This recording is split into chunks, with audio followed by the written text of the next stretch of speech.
It's the Game of the Week, brought to you by the Montana Chevy Dealers and sponsored by Montana Tobacco Quit Line at 1-800-QUIT-NOW.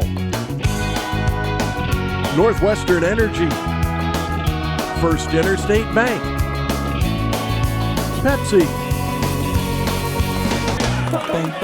and Wayland Tire.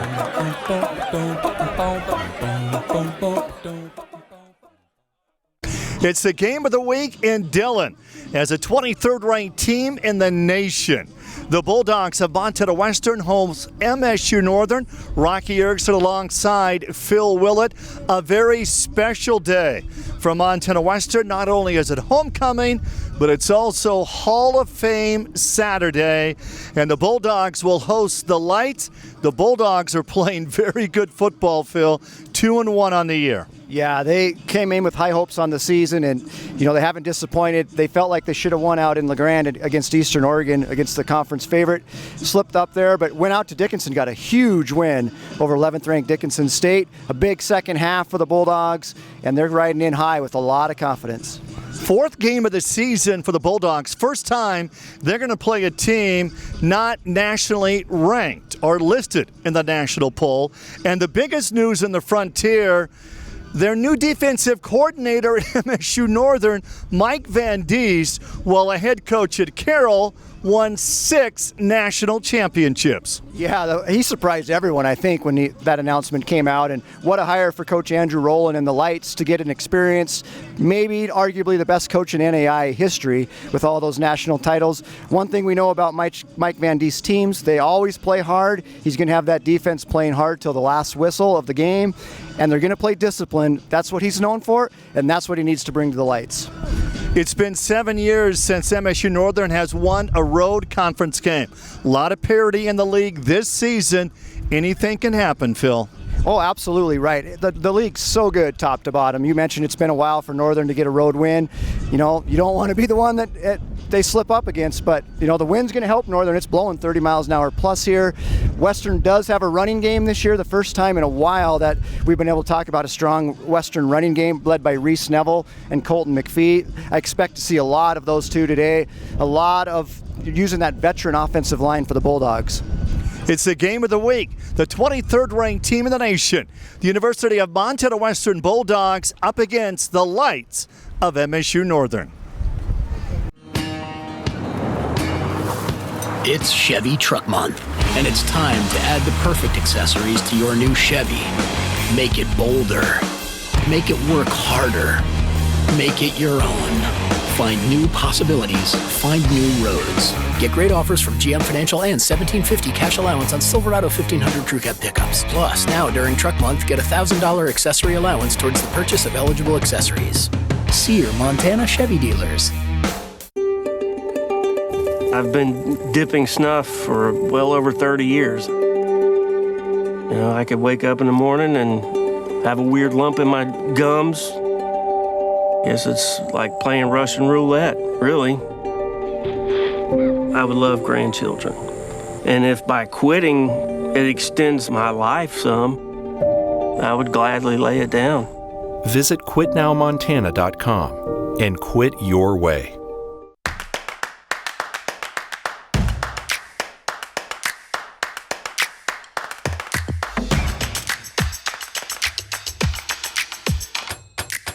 Those moments where banking is the last thing on your mind? Yeah, those are our favorite moments too. Bring on the day. First Interstate, built for you. Voted one of America's best banks by Forbes magazine and earning your vote every day. At Wayland Tire, it's service first, quality always. Performance, pride, and passion. 3 things that define the rich legacy of BF Goodrich Tires and the lasting partnership that we've shared over the years. Like the ever-popular BF Goodrich KO2 tire and all the Advantage TA line of tires, stop in and talk to your local performance experts at Wayland Tire and get set up with the right type of tires from the company that invented performance, BF Goodrich. Wayland Tire. We know tires. Sunny skies and a lot of wind. The Lights of MSU Northern looking for their first win of the season. And the Bulldogs, University of Montana Western, are 2-1. And Phil, the big news, Reese Neville, the outstanding running back for the Bulldogs, out with an injury. That's huge because with this win, the win may affect the passing game, and the Bulldogs' leading rusher is gone. Yeah, that's going to be a factor, no doubt about it. He's one of the top touchdown producers so far in this young season in the country with 5 rushing touchdowns already. Talking with Coach Norris before the game, he's, obviously concerned. It's a minor injury. Sounds like in an emergency situation he could have played. It's a turf toe type of injury, which can be bothersome for, it's good to get a rest a week here. And he's very confident in the backup, Colton McPhee out of Columbia Falls. He feels like Colton and Reese Neville are the best combo in the league running back wise. So I think Coach Norris is excited to see McPhee get a big chance here today. This is the first game for the Bulldogs that they have not faced a team that's ranked or listed in the rankings. In game 1 against Carroll, they were ranked 27th. They lost to Eastern Oregon. They were ranked 18th. Last weekend, they knocked off number 11 Dickinson State. I mean, who set up this schedule for the Bulldogs? I talked with Coach Norris in the fall camp, and he said, we're going to know how good we are after 3 games, if we're going to be legitimate contenders or if we're also Rans. And I think right now he feels like the Bulldogs are legitimate contenders to win the Frontier Conference title. Well, there's no question about that. Niles Getz is getting set to kick off. Montz is set to receive, and Getz is going to be kicking with the wind. And that'll go into the end zone. And just how windy is it, Phil? Well, we've got constant of 28, and it's saying gusts up to 40. So, John Jun, the outstanding quarterback for Montana Western, and Colton McPhee is going to be the starting running back for the Bulldogs in this game. And their leading receiver has been Nate Simpkins out of Dillon, Montana. You see the offensive line. They're a veteran offensive line for the Bulldogs. They're the strength. They're the key to this game today with this wind. And in motion, the tight end, Masterson. Keep it on the ground, and McPhee comes off a left tackle for a gain of a couple. The defensive coordinator at MSU Northern, Mike Van Diest. And their starters, Curtin is their starting quarterback. And the starting defense, Sanders at left tackle. Rose is one of the strong safeties. And all Mike Van Diest did at Carroll is win 6 national championships. John wants to throw on second down over the middle, and that's going to be incomplete. And Simpkins was the intended receiver, maybe a little bit overthrew him. Yeah, just on the fingertips there, Nate Simpkins. He was wide open coming across there. Looked like man coverage for the Lights, and John just missed him just a bit. It's going to be interesting throwing into this. He's throwing right into this strong headwind right now. Simpkins, the leading receiver with 4. He's got 14 receptions. Hermanson's got 16. Third down and long. John to the sidelines, and the intended receiver was Hermanson, who leads the team with 16, and the Bulldogs will go 3 and out. So a good defensive stand for the Lights on that first series. Well, and Joe Fair from Eureka puts heavy pressure on Jund there, hits him right as he releases it, as you can see here in the replay from his defensive end spot. Just a 4-man rush, and gets through there, does Fair, and Jund has to release it just a bit early. Now Lima punting against the wind. Northern won the coin flip, and that ball is in the ground, and Lima's kick not pretty as he shanked that one. An excellent field position for the Lights of MSU Northern. Yeah, it's going to be about an 18-yard punt there for Lima, and he actually got a bounce of about 6 or 8 yards there to give him a little help. Curtin is their starting quarterback, and he is a dual-threat quarterback. He also leads the team in rushing, and Isaiah Boss is their running back. He's rushed for 80 yards in the first 2 games this season. So Curtin out of the shotgun. Carmona will come into motion. Curtin, pass caught. Jake Horner, the leading receiver, for a gain of just a yard. Horner on a Great Falls High, 10 receptions, 123 yards in the first 2 games. Arntz has been outstanding defensively. Schulte, Pope for the Bulldogs. You look at the secondary there for the Bulldogs. A strong secondary there, as we mentioned. Latrell McCutcheon on that first tackle. The corner over there on the far sideline out of Bozeman. Just a great open field tackle. 2nd down and 9. They go on the ground to Boss, and Boss maybe a gain of a yard on the play. Tanner Harrell there from Shepherd, in on the tackle there, one of the interior defensive linemen. He's maybe the best defensive tackle in the league this year is Tanner Harrell. Boy, John 2 years ago had some big games against Northern. He threw for 355 and 330. It's going to be 3rd down and 7. Curtin out of the shotgun, looking over the sidelines. Just underway. 13:08 left to be played. Quarter number 1. First offensive possession for the Lights. Curtin looks to the right side. Pass is caught. That's going to be close to a 1st down for the Lights as Rios makes the catch. Flag down on the field, but good catch there. Good throw there from Curtin to Rios on the quick slant for the Lights. Looks like it's going to be coming back. It's back there in the area of holding. A personal foul there for the chop block there for the Lights. Huge penalty there. That's a big one on their first 3rd down conversion of the ball game, and trying to get momentum right out of the gate. The Lights here 0-2 on the season, and couldn't have gone better to start until you get that chop block there on 3rd down. MSU Northern, they average just 10 points a game, only 269 yards a game, 129 of the ground, just 140 through the air so far this season. We see there on that replay, the left tackle engaged on the far sideline, and Boss comes in and chops down that pass rusher, and that's illegal. If the lineman's engaged, the back can't chop him. It's going to be 3rd down and long, 3rd down and 18.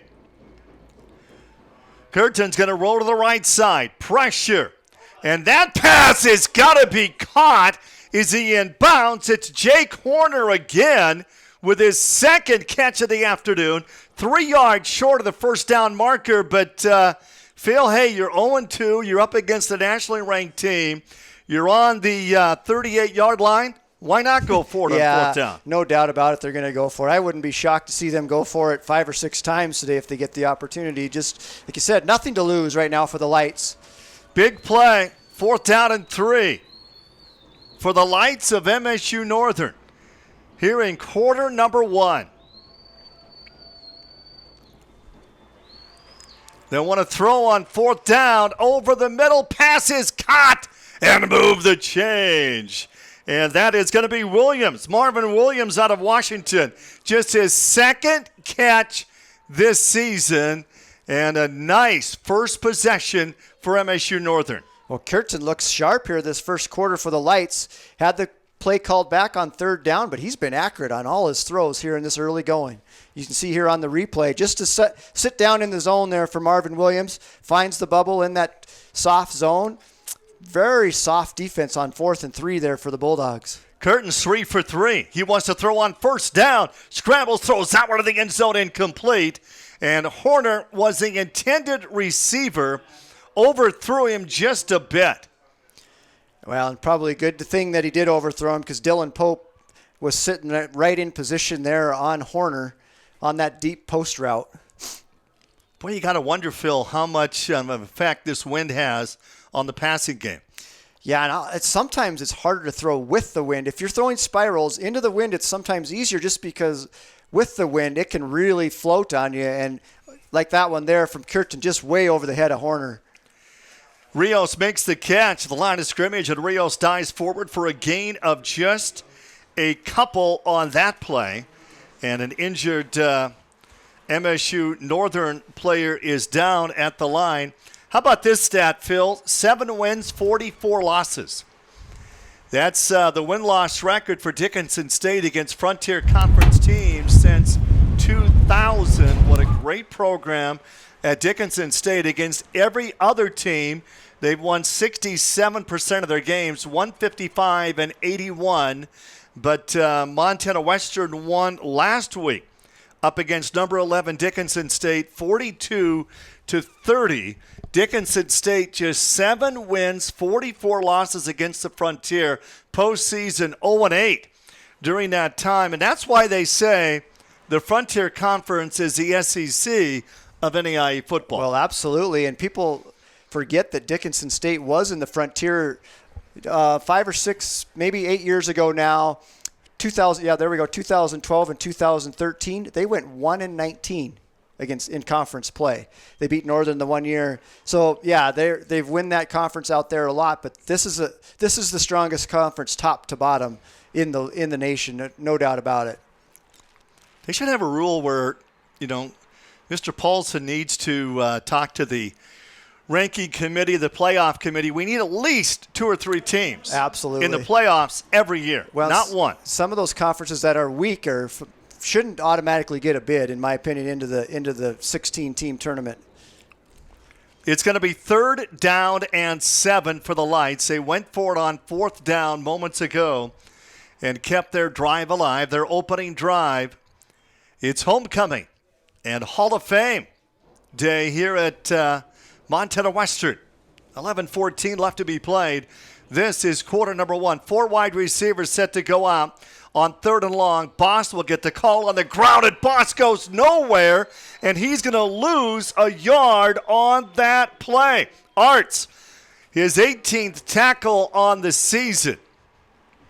Hey, with the wind, neither one of these teams have made a field goal this season, but with the wind to your back, Niles Getz, he's 2 for 2 on PATs. He's not made a field goal. This will be a 42-yard attempt.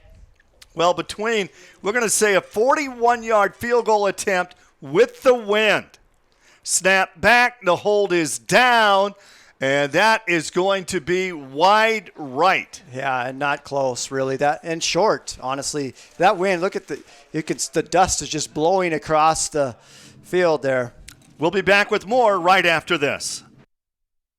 Pioneer Federal Savings and Loan Association, the only operating savings and loan in Montana. Since 1912, we've been helping our neighbors fulfill their dreams. What's the difference between a bank and a savings and loan? They both offer mortgages, personal loans, car loans, and commercial loans. But a savings and loan is owned by our customers, so we are able to offer competitive interest rates on savings accounts, CDs, and money market accounts. And the biggest difference is we are 100% invested in our communities. Pioneer Federal Savings and Loan. Member FDIC, Equal Housing Lender.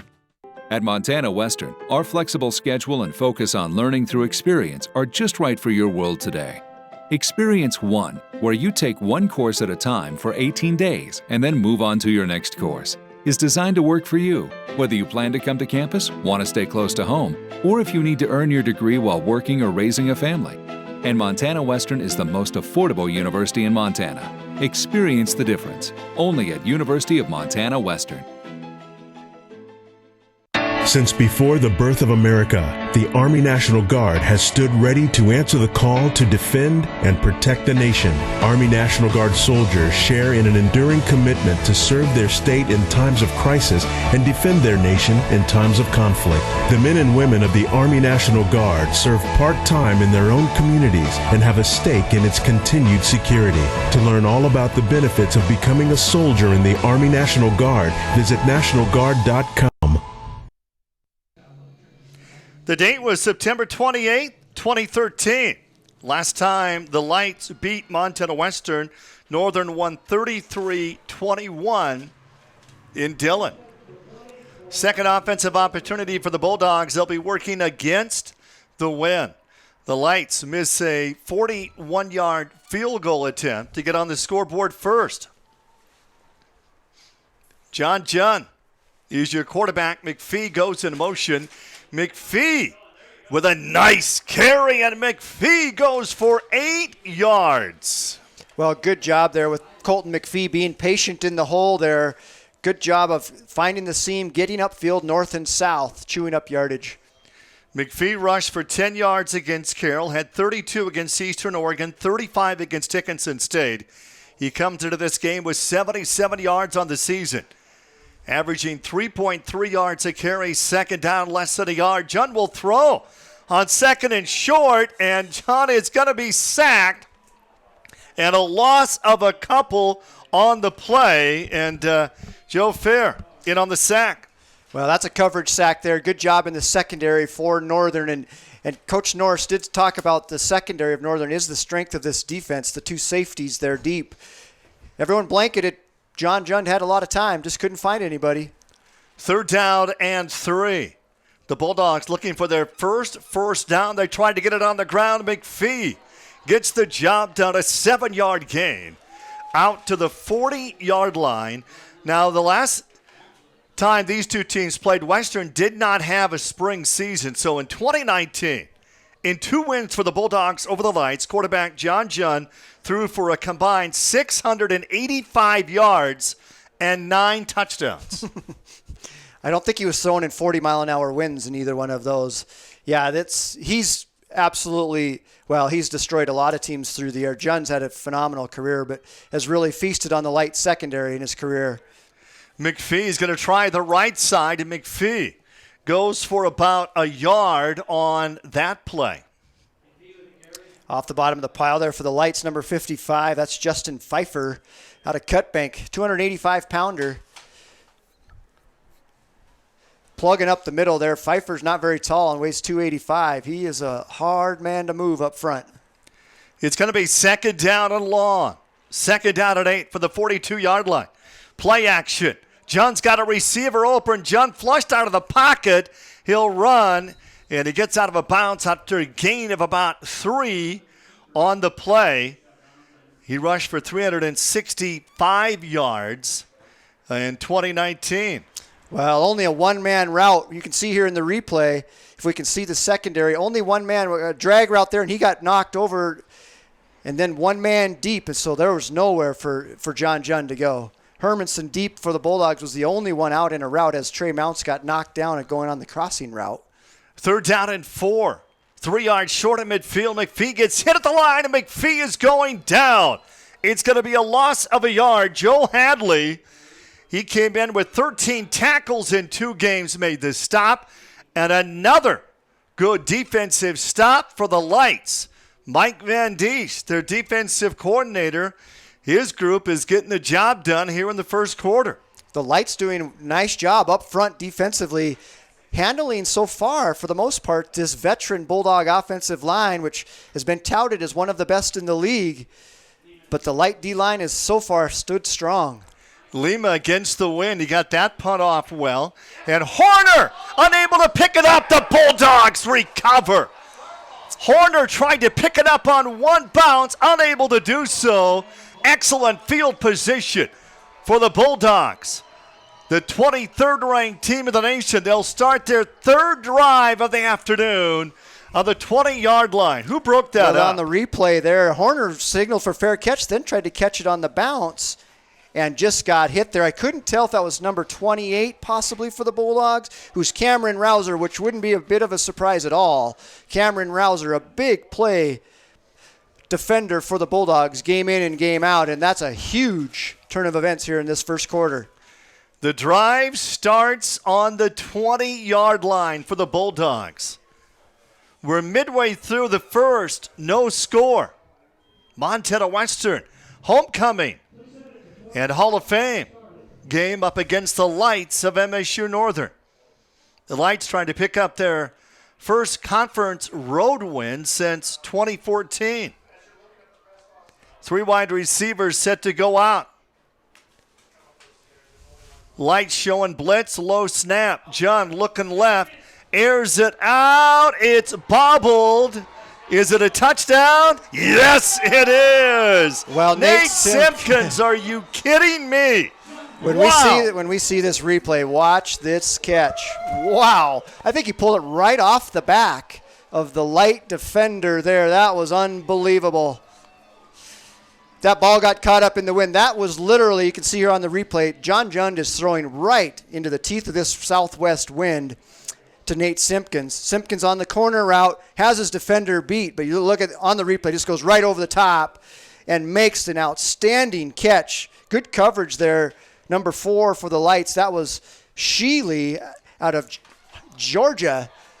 but an unbelievable play there by the veteran Nate Simpkins. And the Bulldogs strike first here in Dillon. I got some new flies and a rod for my birthday, so we're going to take the boat and float a different stretch of the river tomorrow. I checked, and there are no overhead power lines in that area, so I'll be able to cast for miles. But here, that's a different story. With Northwestern's power poles and lines just over there, we stay at least 10 feet away and only handle the outdoor chores on this side of the house. Which means I get to spend more time casting lines while the professionals work around them. When in Beaverhead County, come find us at the Beaverhead Lodge in downtown Dillon, Montana. Now under new local ownership, we've completely remodeled our rooms to feature perfection beds. Plenty of amenities, including free Wi-Fi. Family rooms and jacuzzi rooms are available. Start your day with our buffet hot breakfast. Then enjoy activities in and around Dillon like hiking, cycling, and fishing. Come see why so many people are rediscovering the Beaverhead Lodge. Call us at 406-683-5555 or visit us at beaverheadlodge.com. I think the biggest motivator is probably protecting loved ones. Universally, what I'm hearing from people after the experience of being vaccinated is this feeling of relief, this feeling of joy and hope. The vaccine is absolutely safe and effective. The safety rate has been extraordinarily good given the millions and millions of people who have been vaccinated to date. There's no question it saves lives. The hometown hero, Nate Simpkins, his 15th catch on the season, and that is his second touchdown.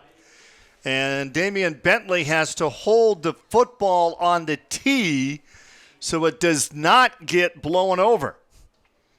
And Mears with the kick against the wind. And it will be returned from the 15-yard line. And Marvin Williams gets it out across the 30-yard line. Well, the MSU Northern Lights defense did a great job in the first two series, and they weren't able to field the punt, and the Lights started their third drive of the afternoon from the Bulldogs started the drive from the 20-yard line. Yeah, just a mistake there by Horner trying to field that punt on the bounce, especially with this wind. It's just so hard to judge anything in this wind, and my guess is it took a little bit of a weird bounce as the wind blew it, and just great play there by Cameron Rouser hitting him as soon as he makes contact with the ball. Carmona's going to come into motion. Boss gets the call, and Boss goes nowhere. What a great defensive stop. Is that Kyle Schulte? Schulte, yeah. Wow. We'll call his name a lot. The senior out of Butte had a tremendous career for the Bulldogs. Schulte and Tanner Harrell in on the stop for the Dogs. It's tough sledding to run right up against the middle in this Western defense. That's where the strength is. It's going to be second down and 10. 6:41 left to be played. Here with the first. The Bulldogs out on top. Quarterback keep. Curtin, there's a flag down on the play, but Curtin, dual threat quarterback, leads the team in rushing this year. 115 yards in 2 games. I think that one's going to come back with a hold. Yeah, that's in the area of the holding, and looked like number 92 there maybe got for the Bulldogs. That's Lua got tackled there on the trap play. We'll see what the call is. Boy, the wind is. I think we're hitting the 40-mile-an-hour gust period right now. It's unbelievable out there. 7 players on this Bulldog roster from the islands of Hawaii, and I think Tommy Lee had something to do with that. Yeah, it was a pretty good pipeline from over there, and there's a lot of good players in high school level in Hawaii. And when I coached with Tommy Lee, that's got here in the early 2000s, that certainly got the pipeline started, and it's continued. Just can't pronounce those names. Some of them are really, and where they're from too. The towns is. And Currington's pass incomplete. Running back Isaiah Boss was the intended receiver, and it's going to set up a third down. Currington came into the game. He completed 43% of his passes on the year, averaging, though, just 106 yards a game. 2 touchdowns on the season, picked off 3 times. 3rd down and long, 3 wide receivers to the left side for the Lights. Herndon's going to roll right. Pass is caught. Going to be very close to a first down. No, they say Carmona was out of bounds. But he knew exactly where he needed to be right at the first down marker. But for the Lights, unfortunately, out of bounds. Well, didn't do a good job of finding where, because it looked like he had some room over here to make sure those feet got down. Secured the catch, but just didn't get the toe taps on the sideline here. Hunter Riley to punt. 8 punts on the year, averaging 33. His average may go up with the wind here this afternoon. Riley gets his left foot into it, and that is simply huge, but that goes out of bounds, and I think it may have hit an MSU Northern bus. That's unbelievable. He really boomed it, but he boomed it straight left. In golf terms, that was the pull hook. Ends up only getting to be about a 25-yard punt, even though it went in the air about 60. Yeah, that would have stayed fair. That would have been around 60 yards. Yeah, it was over. You're right. It almost hit one of the Lights bus, which they're not even in the stadium. Wow. Well, the Bulldogs, their last drive started on the 20-yard line. This drive will start right at midfield.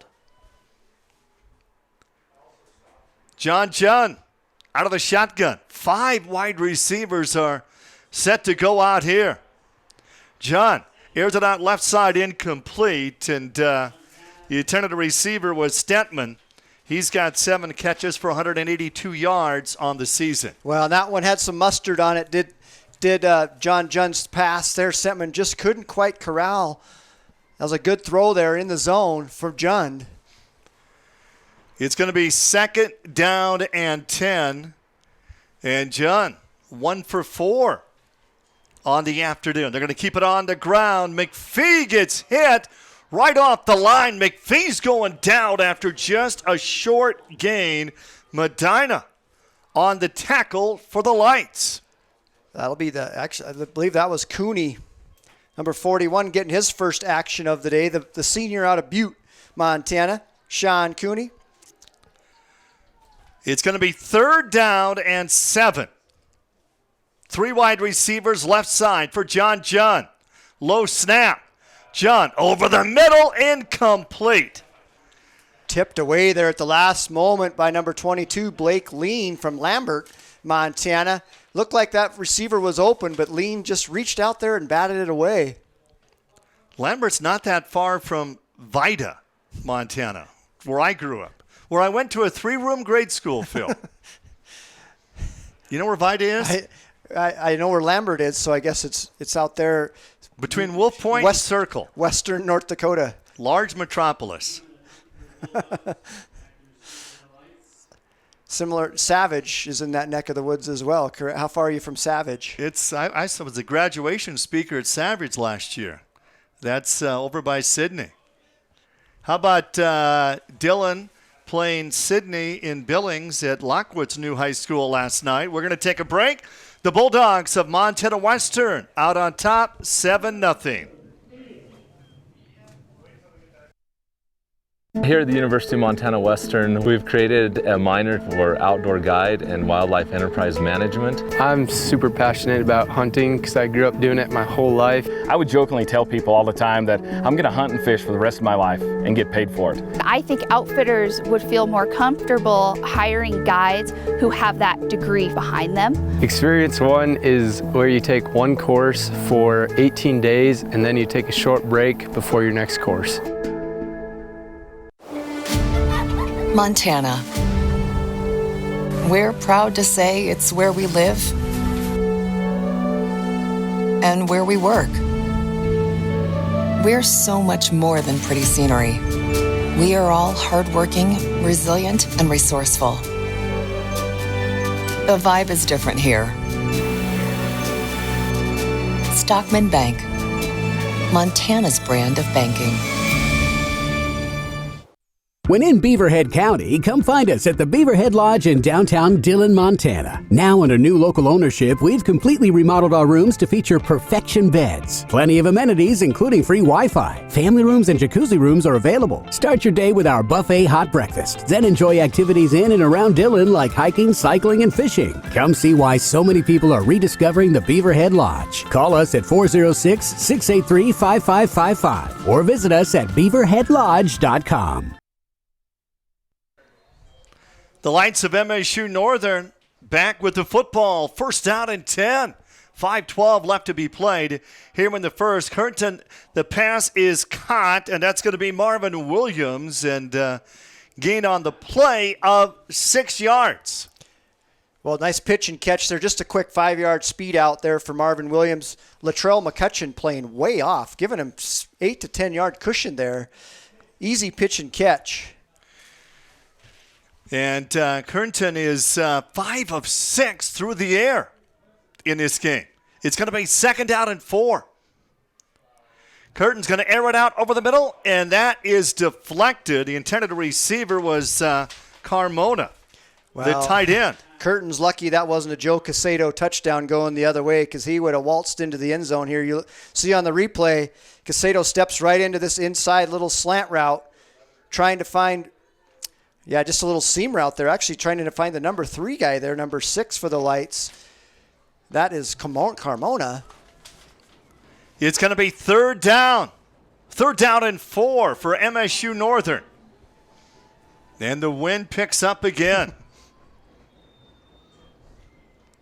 Lights want to throw on third down. Over the middle, pass is caught. It's going to be very close to a first down. And that is not Horner making the catch.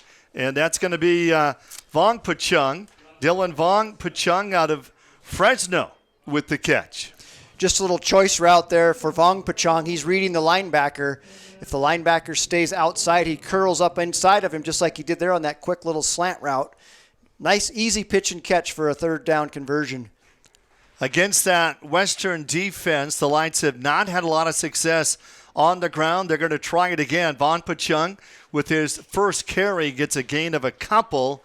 He's rushed for 41 yards on the season, the first 2 games, averaging 2.9 yards a carry.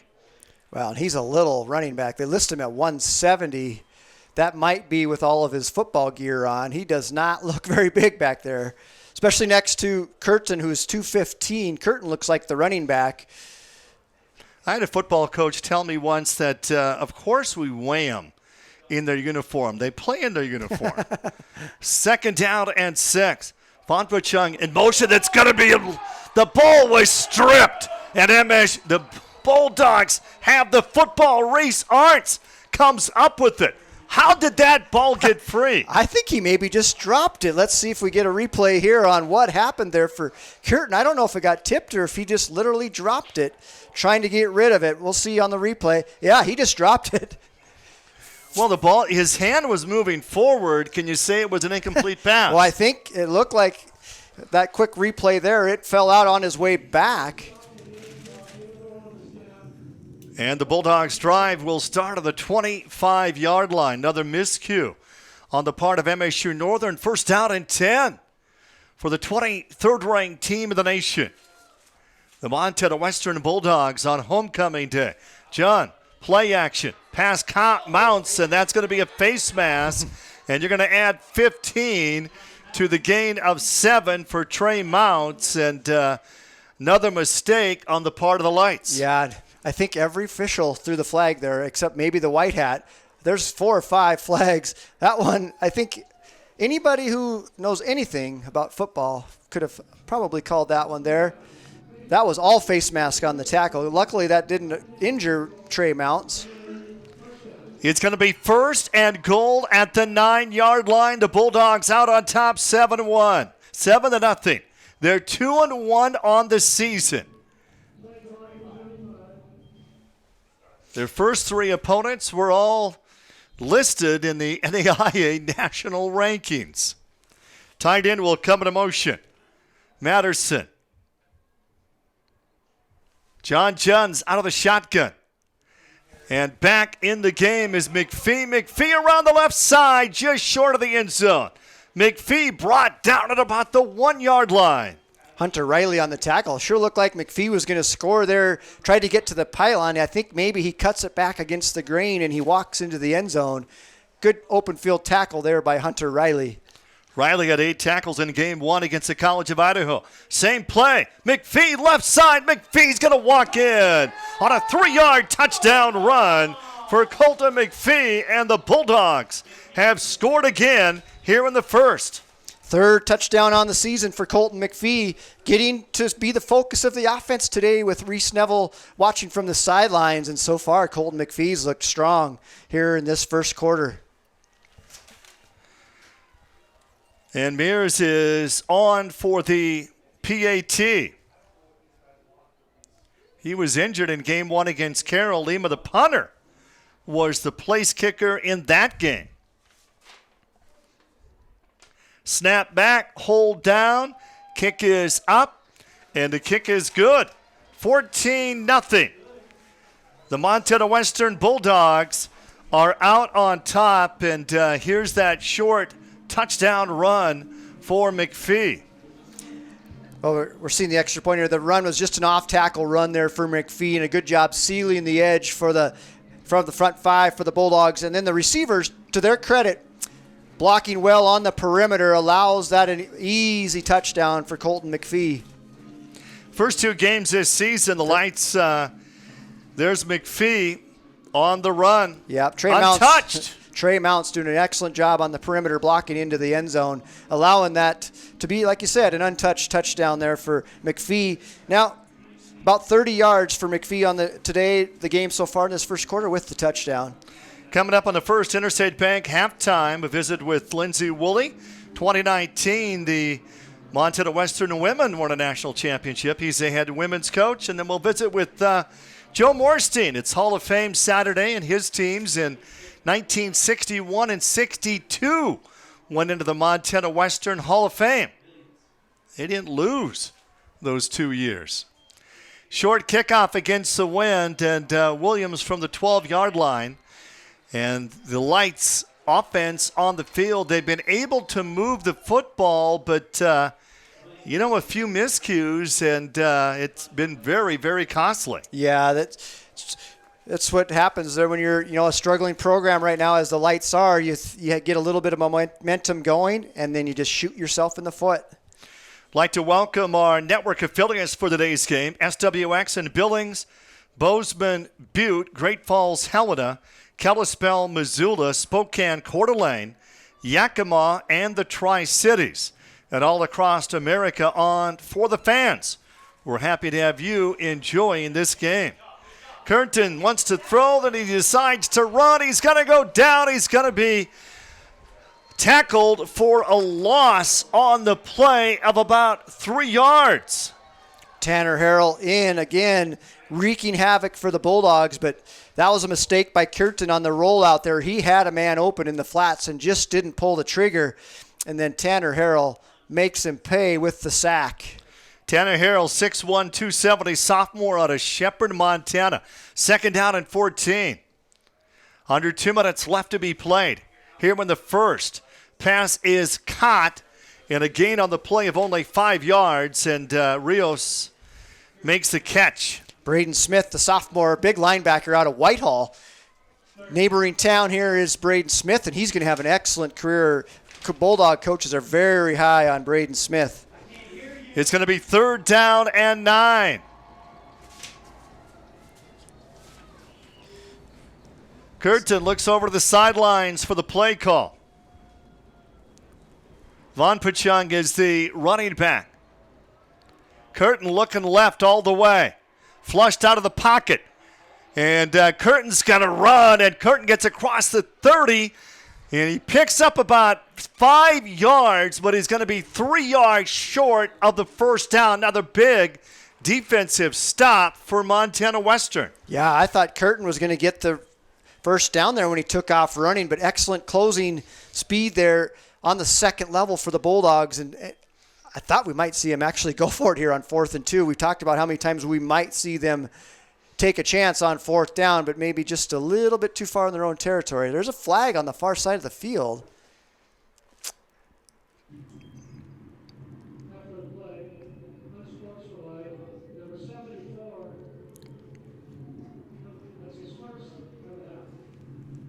With all that wind in his microphone, did you pick any of that up? Unsportsmanlike, a dead ball foul after the play, so it'll stay 4th down. An unsportsmanlike, I didn't hear what he said, but I know by the signals that's an unsportsmanlike. I think he said number 74 for the Lights, which is number 76, maybe. I couldn't quite tell.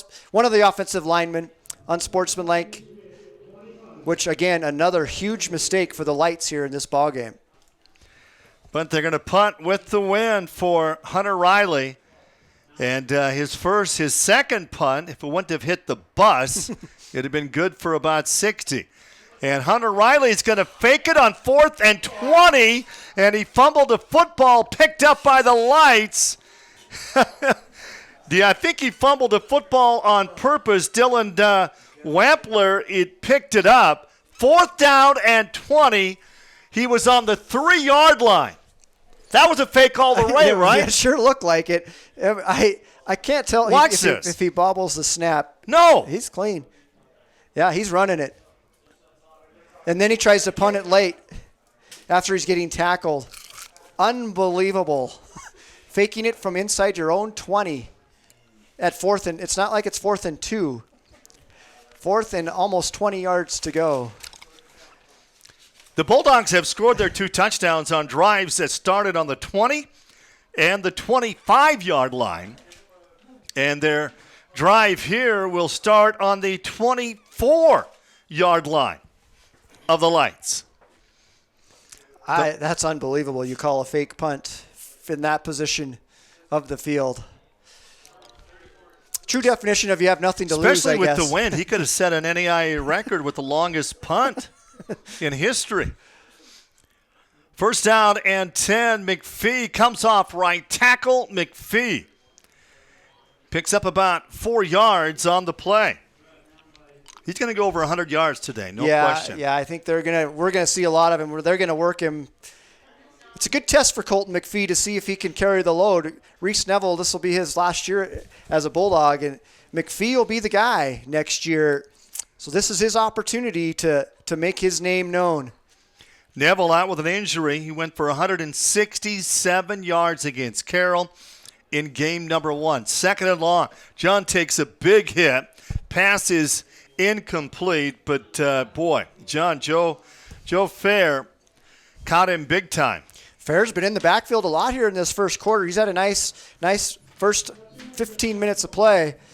But, yeah, right in the chest did John Junn take one there, looking for Nate Simpkins on that same route he scored the touchdown on. And the first quarter has come to an end. The Bulldogs out on top, 14-0, homecoming 2021.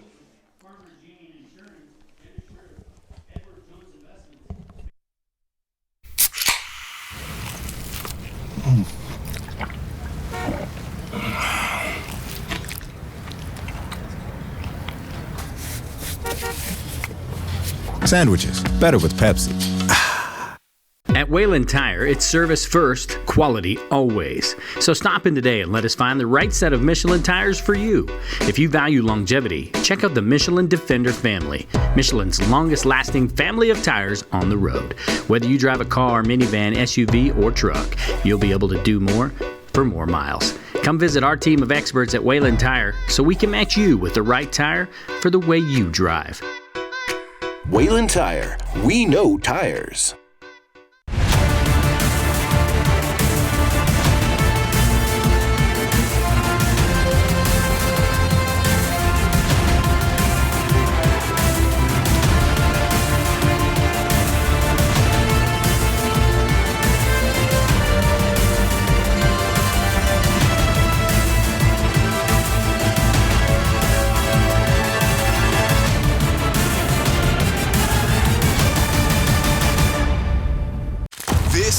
Mountain Dew.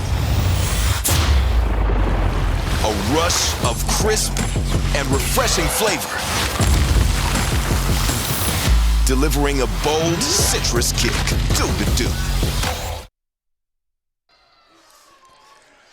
On first down, John completes a pass to Simpkins on the 10-yard line. Second quarter just underway. Rocky Erickson alongside Phil Willett. Homecoming 2021 for the Bulldogs. Also Hall of Fame Saturday as well. A strike there from John, but that's how you play receiver there. Nate Simpkins getting the 1 foot down on that far sideline. Inside pass caught down to about the 7-yard line. John. Well, he led the conference in 2019. He threw for over 2,700 yards. What a season. 31 touchdowns. Picked off just 8 times. Completed 56% of his passes. He threw a few picks last weekend. The Bulldogs turned the ball over 5 times and still knocked off number 11, Dickinson State. Second down and long. McPhee nowhere to go up the middle. Tries the right side and gets down to about the 4-yard line. How about that offensive line, Phil, for the Bulldogs today? Yeah, that was a good job there up front. And good job using the patience there from Colton McPhee, like you mentioned. Nowhere to go initially, but finds a little crease and picks up a nice 5-yard gain there with the patience. It's going to be 3rd down and 3 just underway here in the second. Montana Western out on top by 2 scores. They've had excellent field position to start some of their drives. McPhee off left tackle, and McPhee down to the goal line where he's going to be stopped just inside the 2. Going to be very close here. I would assume we're going to see, if it isn't a first down, the Bulldogs go for it on 4th and short.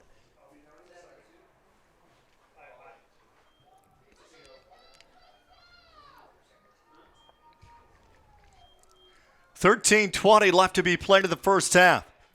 Instead of going for a field goal, which would be shorter than a PAT, they're going to go for it. 4th down and 1 from the 2-yard line. Tight end comes in motion across the left side. They're going to throw on 4th down. Touchdown, Nate Simpkins again with a touchdown. Well, that's a head coach having confidence in his leader at quarterback in John Jund. On 4th and 1, you run a little RPO action in an inside slant route to a wide open Nate Simpkins. Look at that good play fake and a quick release there, and nobody on Simpkins there. He just slipped inside. The defensive back, number 21, is Jesse Lee, but that's the 2nd touchdown here for the Simpkins on the ballgame. And on for the PAT is Mears. He has not missed on the season, a perfect 8 for 8. Snap back, hold is down, kick is up, and the kick is good. 21-0. Bulldogs out on top of the lights of MSU Northern. At Montana Western, our flexible schedule and focus on learning through experience are just right for your world today. Experience One, where you take one course at a time for 18 days and then move on to your next course, is designed to work for you, whether you plan to come to campus, want to stay close to home, or if you need to earn your degree while working or raising a family. And Montana Western is the most affordable university in Montana. Experience the difference, only at University of Montana Western. Pioneer Federal Savings and Loan Association, the only operating savings and loan in Montana. Since 1912, we've been helping our neighbors fulfill their dreams. What's the difference between a bank and a savings and loan? They both offer mortgages, personal loans, car loans, and commercial loans. But a savings and loan is owned by our customers. So we are able to offer competitive interest rates on savings accounts, CDs, and money market accounts. And the biggest difference is we are 100% invested in our communities. Pioneer Federal Savings and Loan. Member FDIC, Equal Housing Lender. Out here, we love our animals, from the wildlife to the livestock. Inside, it's the same. They're just like family. We keep them happy and healthy, most of the time. Secondhand smoke puts pets at risk for cancer, feline lymphoma, vomiting, increases the risk of tumors and lung cancer. even causes eye and skin disease. Secondhand smoke puts your pet's life at risk.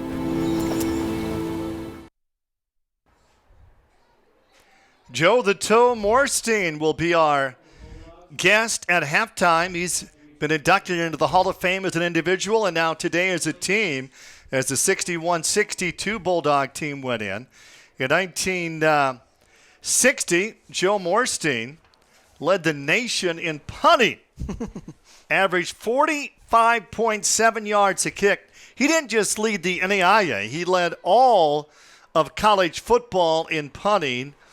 And MSU Northern will take it on the 25-yard line. So that 61-62 team, in 1961, they only allowed 13 points in conference. They went 7-0-1 in 62, a perfect 5-0 in conference. They finished the season with 6 wins and 1 loss. And Mick Delaney was on that team that went into the Hall of Fame today, former Montana Grizzly coach. That's great.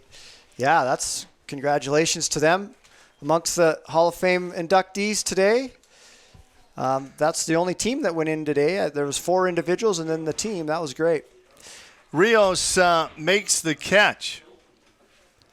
45.7, that's legitimate punting average.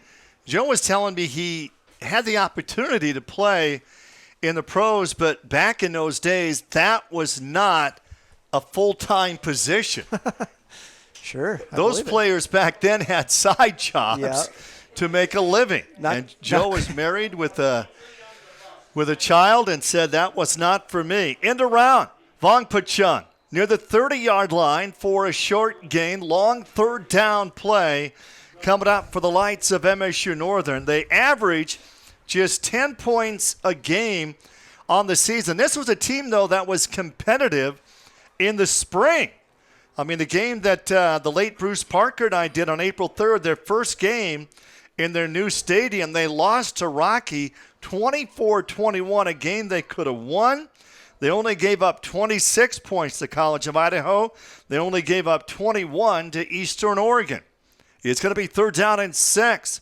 Curtin's going to roll to the right side. Pass is caught, inbounds by Rios, but it's going to be short of the first down. 4th down coming up for the Lights. Well, that's just, great throw by Curtin, but that's just a mental mistake there for Northern, number 17, Rios. 4th and 5, and you run a 2-yard route. You have to know the sticks if you're Rios on that. You got to make sure your route is to the first down marker. If you make the catch and get tackled immediately, at least you have the first down. And now they have to punt. That's just something that's just not smart football play there from Rios. Hunter Riley. First time that Riley has punted against the wind. Mons is ready to receive line drive kick, and it takes a Northern bounce and reminds me of the British Open when they keep the ball low against that wind. 21-0, Bulldogs out on top here in Dillon.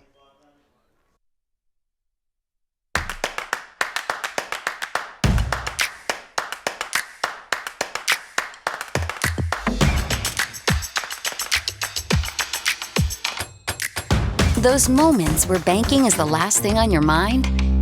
Yeah, those are our favorite moments too. Bring on the day. First Interstate, built for you. Get an edge in buying your home by getting pre-qualified for your mortgage today.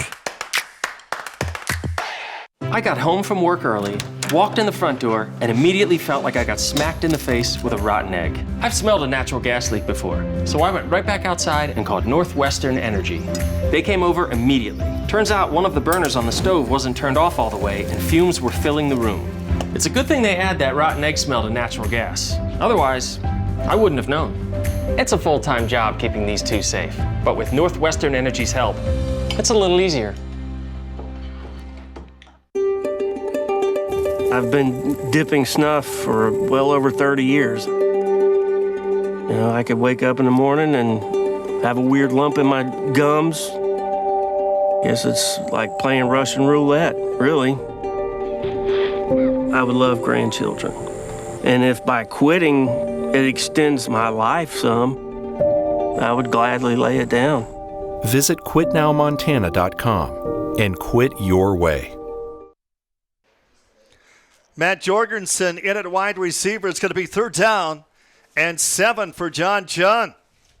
John wants to throw on 3rd down. Got a receiver wide open. Stentman makes the catch. Gets the 1st down. A gain of 24. And how could Blake be that wide open? Yeah, that's a coverage breakdown here on this near sideline. You can see on the replay here, hopefully we get a look at the secondary, but nobody in the vicinity of Sentman. I mean, there's 3 guys covering the underneath route there, the tight end, and Sentman left all by his lonesome. Inside Lights territory at the 41-yard line. Play action. John's got all day. He's going to arrow it out deep.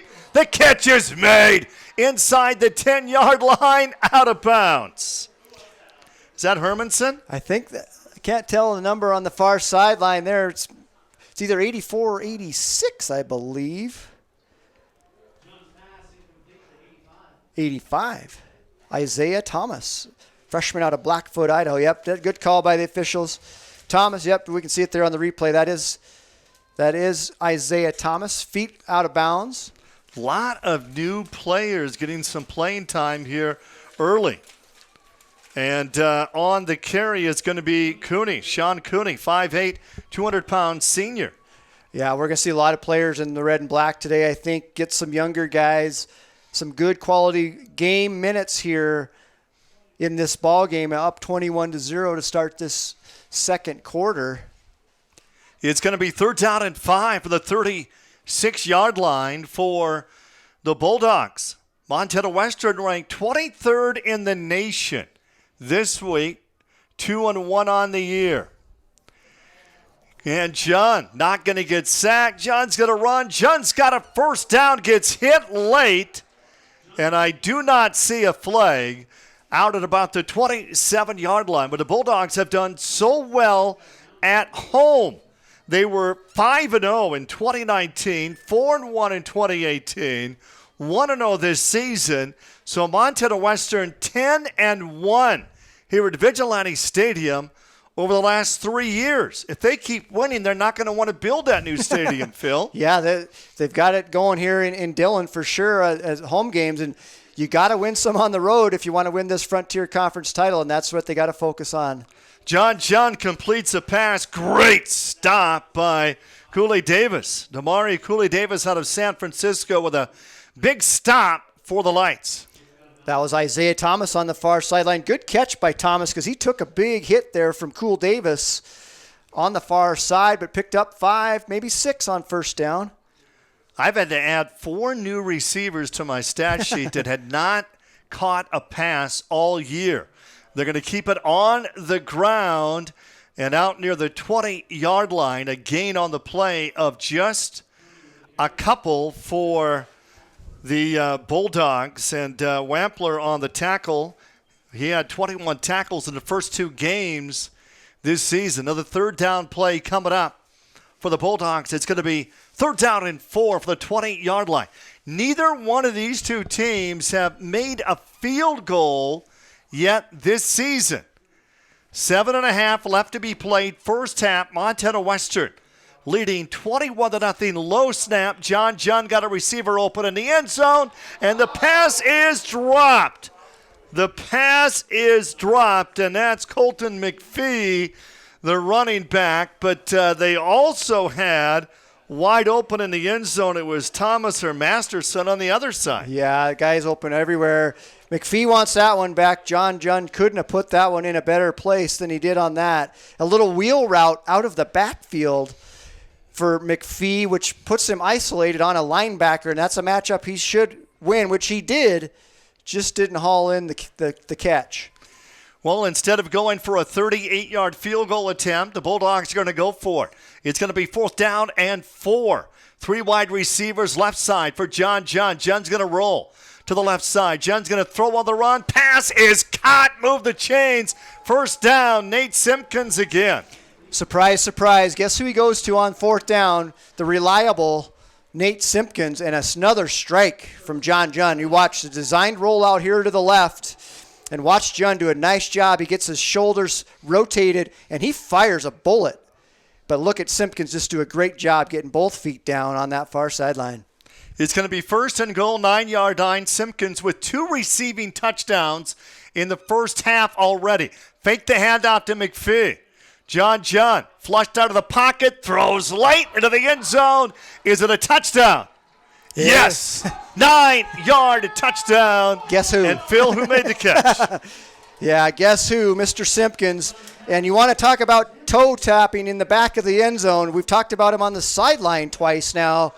We get a replay here. You'll see Simpkins is, boy, sure, it looked like he couldn't have possibly been in bounds, but the refs, they were both right there, and they looked at each other for a long time. And, yeah, look at Nate Simpkins. Just an excellent job getting that right toe down. And you can see the refs running in there. They made sure. And Mears on the PAT, and the kick is good. That one's toward the locker room. 28-0 for the Bulldogs of Montana Western. Nate Simpkins has 3 touchdowns. Since before the birth of America, the Army National Guard has stood ready to answer the call to defend and protect the nation. Army National Guard soldiers share in an enduring commitment to serve their state in times of crisis and defend their nation in times of conflict. The men and women of the Army National Guard serve part-time in their own communities and have a stake in its continued security. To learn all about the benefits of becoming a soldier in the Army National Guard, visit nationalguard.com. Montana. We're proud to say it's where we live and where we work. We're so much more than pretty scenery. We are all hardworking, resilient, and resourceful. The vibe is different here. Stockman Bank, Montana's brand of banking.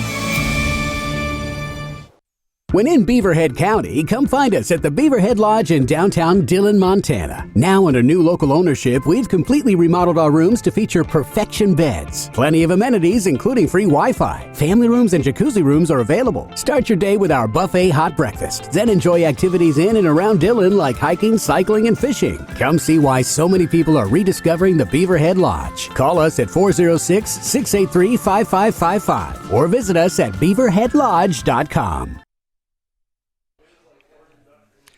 Well, the opportunity for Nate Simpkins to be Frontier Conference Player of the Week. He's got 3 touchdowns in the first half, but Phil, how much will he play in the second half? I was just going to say he's not going to play enough to get Frontier Player of the Week because I imagine we might not even see him unless something drastically changes in the last 6:45 of this first half. I think we're going to see a lot of numbers we're going to have to be looking up on our programs. There's already been 4 wide receivers that have not caught a pass this year in the game early in the second quarter. The Lights, they moved the ball well. Their first couple of offensive possessions in that first quarter made a couple of mental errors, and it became costly. Yeah, that's, when you're a struggling program, you can't afford to have these errors like this. How about that great run as Kamen Herndon, the quarterback, with a first down carry in a gain of 17. Kamen came in as the leading rusher on the team, 115 yards in the first 2 games. A dual-threat quarterback out of Long Beach, California. That is the biggest play of the afternoon for MSU Northern. First down. And Boss with the carry to the 40-yard line. Late surge, a gain of about 3 for Isaiah Boss. Well, that was a good fake on that first one, too, by Curtin. Everyone thought the running back had it. I think Curtin's lucky he wasn't playing in Division I football. They would have called targeting him on here. They've really focused on that, and he lowered his helmet, the crown of his helmet, right into the face, that Bulldog defender. I bet he would have got one of those ejections. It's going to be 2nd down and 6 From the 39-yard line, Boss again, nowhere to go up the middle, tries the outside, caught from behind, and no gain on the play. MSU Northern, 29 players on their roster from Montana, 14 from Washington, 13 from California. For the Bulldogs, 56 from Montana, 11 from Washington, 10 from Idaho, and 7 from Hawaii. I want to be the one recruiting players from Hawaii on the payroll. I need to go over there at least 3 or 4 times watch football to recruit. Absolutely. On the run, the pass is complete. Going to be short. Going to be very close to a first down. Keltner makes the catch, just his second catch on the season. Move the chains for the Lights. And Phil, how important is this drive for MSU Northern to get points on that scoreboard before the half comes to an end? Well, absolute must. And they get the ball to start the second half, don't forget, does Northern. And, yeah, if they can get anything going here and get some points and keep the ball away from the Bulldog offense the remainder of this half, that would be a huge win. Isaiah Boss comes left. Isaiah Boss goes nowhere. And Joe Casedo, a big-time stop. Casedo, a tackle for a loss of 3. Well, Casedo, the reigning Frontier Defensive Player of the Week from his performance out in Dickinson State. And he's had a tremendous career now in his senior season and just continues today. It's going to be second down and a dozen. A yard short of midfield. Curtin's going to roll to the right side. Throws on the run. Nice catch is Rios as he falls down to make the catch at the 40, just short of the first down marker. Boy, I've been impressed how well Curtin's thrown the ball today. He's been sharp. We've got some internet difficulties up here, so we don't have any stats to give you, but Curtin is really throwing the ball well here. He seems to throw the ball well on the run. Third down and just 2. Curtin, hand up, Boss. Boss hit behind the line, and Boss breaks a tackle, and I believe he got enough for the first down. Great run after the initial hit for Isaiah Boss. Yeah, and that's Kyle Schulte, normally a sure tackler who had Boss in the backfield. Would have been a loss of a couple on the play, but credit here, you see on the replay, yeah, that is Schulte, and just slips the tackle there and does get the first down. That would have been a 4th down and 5 or so. You don't often see Mr. Schulte miss an open field tackle like that. It's going to be first down and 10, 37-yard line. 3 minutes left to be played here in the first half. Fake the handoff to Boss. Curtin in the pocket. Flushed out. He'll run to the right and gets out of bounds near the original line of scrimmage. He had the biggest play of the game for the Lights. 17-yard pickup rushing on this drive. Well, and by far the best drive for the Lights here in this first half, going into this strong wind as well. So a little bit of a confidence booster here for Northern. Under 3 minutes to go in the first half. Second down and 11 for the Lions. They're 38 yards out of the end zone. They've scored just 3 touchdowns combined the first 2 games. Curtin's going to go short to Boss, makes the catch, and Boss to the 45. That gain, only 3 yards. It's going to be third down and long coming up for the Lights. Braden Smith on the stop for the Bulldogs. Good pursuit. Looked like there was some running room on that far sideline, but just a couple on the gain. From the 35-yard line, under 2 minutes left to be played in the first half. The Bulldogs lead 28-0. Coming up on the First Interstate Bank halftime show, a visit with women's basketball coach Lindsay Woolley and Hall of Famer Joe Morstein. Curtin wants to throw on third down. Out of the pocket, breaks a tackle, breaks another tackle, and gets to the 30-yard line. It's going to be 4th down and 3, and I'm sure the Lights are going to go for it for the 29-yard line. Kenai Lua and, again, Tanner Harrell on the tackle for the Bulldogs. And, yeah, I think this is a no-doubter for the Lights down 28, minute to go, up approaching a minute to go in the first half. 1 for 3 on fourth down conversions on the afternoon. 65 seconds left to be played. First half, the Lights trying to get on the scoreboard for the first time today. And the quarterback great effort. Cayman Curtin. Curtin broke a tackle at the line and got enough for that first down. What a great fourth down run for the quarterback. Yeah, you can see here, look like we're going to get a replay, but see if we get one here. Yeah, Curtin, that was all on Cayman Curtin. He used his strength there. He's put together 6'1", 215-pound quarterback, runs like a running back, does Cayman Curtin, and second effort got him that first down and a chance for the Lights to put some points on the board. 53 seconds to go in the first half. You see that breaking tackles, finally dragged down there by Tanner Harrell, but not until he gets inside the 25 does Curtin. You know, one of the biggest stories this season, Phil, in high school football is what's going on in Polson, Montana. They throw about 50 times a game. Jarrett Wilson, their quarterback in the first game this year against Stevensville, threw for 565 yards. He went for 370 last night in a 68-6 win over Ronan. 3 games this year, 1,225 yards and 19 touchdowns for Wilson. It's going to be first down and 10. Curtin wants to throw on first down. He goes to the end zone. It's going to be intercepted. Picked off in the end zone. Who got the pick? Dylan Pope there, standing back, playing center field. Last year was a starting corner for the Bulldogs, but moves back to the safety position. That one just thrown too far inside from Curtin. It looked like number 19 for Northern had a little bit of room, Marvin Williams. You'll see here on the replay. And just let it too far inside, did Curtin, into Dylan Pope just waiting right there and an easy interception.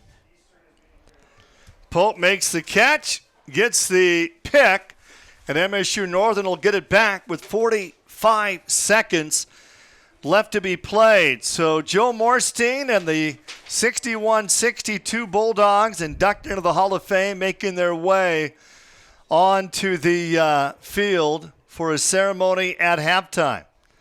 And the Bulldogs will keep it on the ground. And Phil Willett makes his way down to the field to interview Lindsay Woolley, the women's coach here at Montana Western in 2019. They won the national championship. And Lindsay Woolley was named the NAIA National Coach of the Year. Of course, they got a lot of help that season from Bree King, who was the National Player of the Year. They're going to go long, and Trey Mounts did not know that ball was coming and went well over his head. It's going to be third down and long, just 9 seconds left to be played here in the first half. John John is throwing 3 touchdown passes in the first half, and all 3 to Nate Simpkins out of Dillon. Could be the final play of the first half. Keep it on the ground, and McPhee with a nice gain across the 30. And across the 40-yard line, McPhee goes for 13 yards on that carry. So the Bulldogs scored 2 touchdowns in the first. They scored 2 touchdowns in the second, and they take a timeout with 2 seconds left. So the Bulldogs take a timeout as Ryan Norris, the head coach in his 7th season, his 65th game as the head coach. He took a few years off, was the athletic director, and a great run here for McPhee on our Pepsi replay. And McPhee went untouched about 10 yards and get it out across the 40-yard line. So what are they going to do here? Hail Mary, 2 seconds to go. They have the win to their back for the Montana Western Bulldogs. The final play of the first half, and they take a timeout to take a knee. So the Bulldogs scored twice in the first. They scored twice in the second. And Montana Western out on top of MSU Northern 28-0. Up next, the first Interstate Bank sponsored halftime show from Dillon.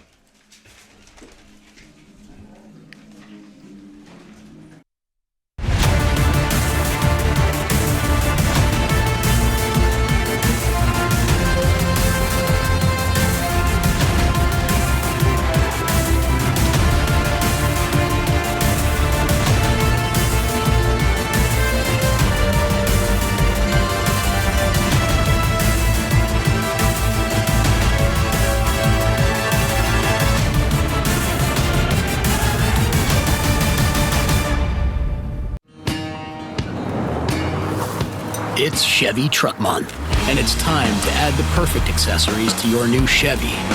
Make it bolder. Make it work harder. Make it your own.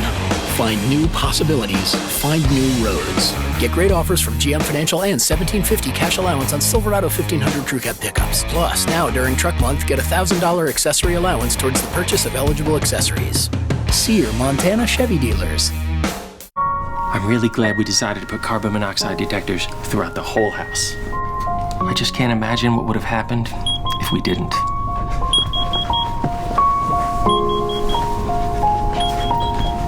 on, honey. We gotta go.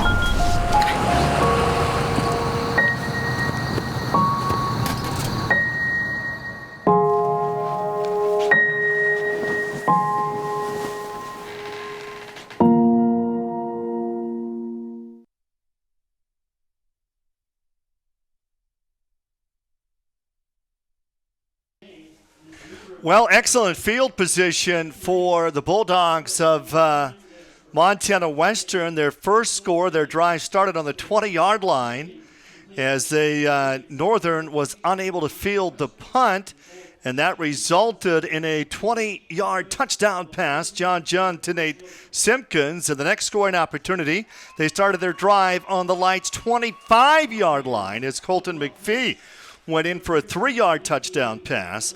Then in the second quarter, the Bulldogs' drive started on the 24-yard line, and on 4th down and 1, well, a 3-yard touchdown pass, John Junn to Nate Simpkins. Simpkins also had a 9-yard touchdown catch in the second. So Junn to Simpkins with 3 touchdowns here in this first half. And with Phil Willett, the world's greatest basketball coach and the best golfer in Beaverhead County, Lindsey Woolley. Take it away, Phil.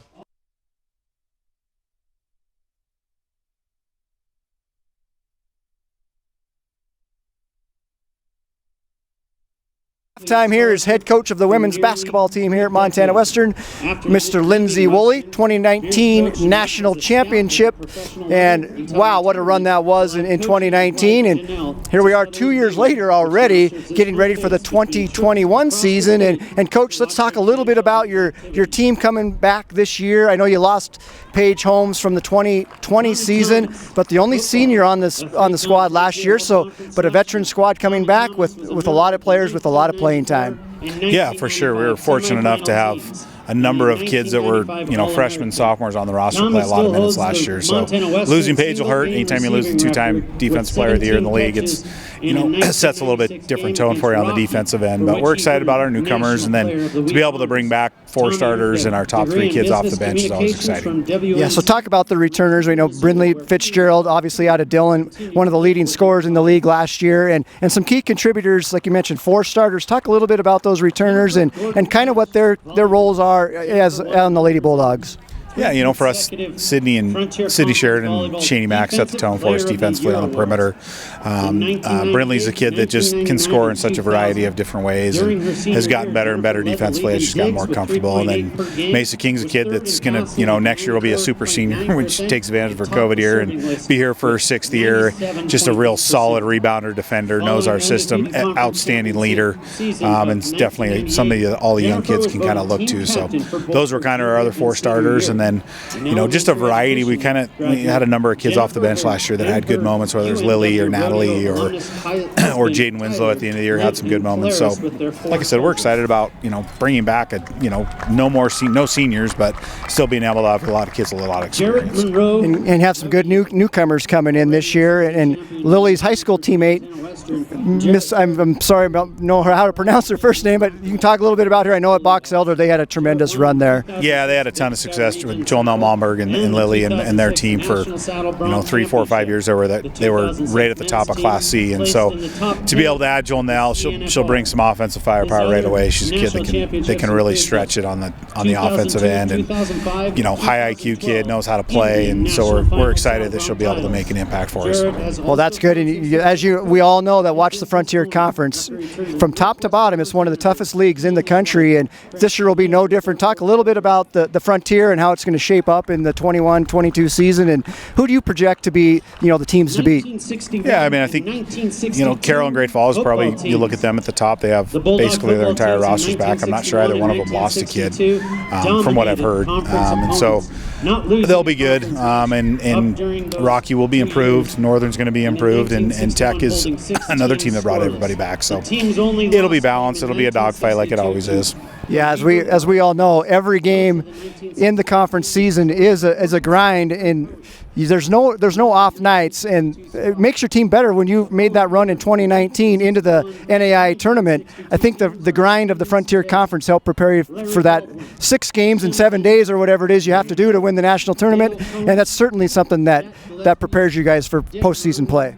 I think so. I think you see a variety of styles, and I think that always helps because when you're playing that many games, back when we won it was a little bit different now with the regionals and then having a week off.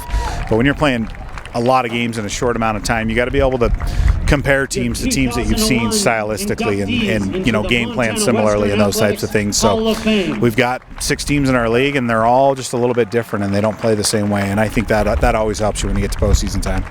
Yeah, and like you said, you're prepared when you go up against the grind of the national tournament. Talk a little bit about, like you said, it's a new playoff system. I think last year was the first year with that, and the kind of the pod situation, and the teams that maybe aren't going to get in that probably should, when there's so many more teams combining Division I and Division II. Yeah, I think it's still a bit of an unknown because with COVID last year, not everybody necessarily played a full schedule, so we're not exactly sure what you have to do to get to the tournament, but I still say, try to finish in the top 2 or 3 in your league and do some work in the non-conference and see where the chips fall. I think the teams that spend the majority of the year just worrying about what they have to do to get to the national tournament sometimes fall short of their goals, and so just try to get better every week and take care of business and what's in front of you. Yeah. You mentioned the non-conference schedule. You've always tried to schedule as difficult of a non-conference schedule as you can. It's not easy to get teams to come play you in the Stroud just because you've been so successful. Teams don't want to come here and get beat, so to speak, and travel a long ways. But so I know it's difficult for you to get some non-conference games, and sometimes you got to go play in places a long ways away and play in tournaments that aren't very close to Dillon. But talk just a bit about the non-conference schedule, if it's been a challenge this year with COVID going on to continue to get non-conference games. Yeah, like you said, it's always hard here with the resources that we have. We can't fly all over the country and can't pay big guarantees to bring teams here. So just try to do the best you can with the resources you have. So we're going to go play a NCAA Division II tournament in Grand Junction, Colorado. Again, we've done that a few times over the years, and always good games. Go play an NCAA Division III tournament in Spokane, which we're just trying to play teams close. That'll be good competitive contests. So I don't think we have one non-conference game at home. The rest will all be on the road, but that's the way it goes. Yeah, that's kind of how it is. We finally get to meet your teams about January when the conference season starts, because you're on the road for basically 2 months in the non-conference season. So Coach Woolley, thank you for your time here at halftime. Enjoy this breezy afternoon at Vigilante Stadium. Western Bulldogs up 28-0 over the Northern Lights here at halftime on the SWX Game of the Week.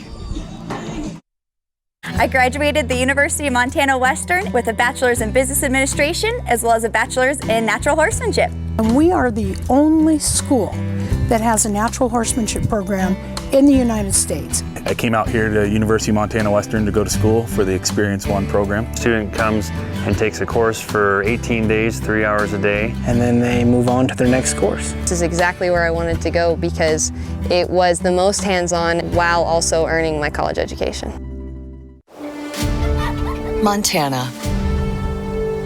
We're proud to say it's where we live and where we work. We're so much more than pretty scenery. We are all hardworking, resilient, and resourceful. The vibe is different here. Stockman Bank, Montana's brand of banking.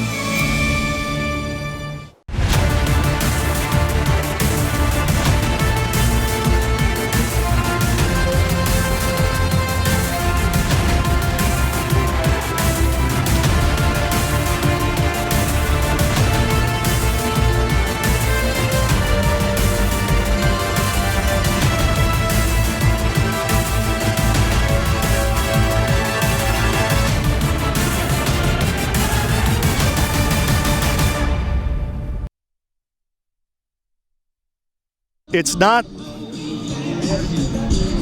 the president of the hospital. It's the man who picks up the trash.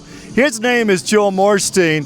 And on Hall of Fame Saturday here at Montana Western, Joe's been inducted now twice in the Hall of Fame as an individual and now as a team, the 1961-62 team that did not lose a conference game, inducted to the Hall of Fame. Joe, what made that team so good?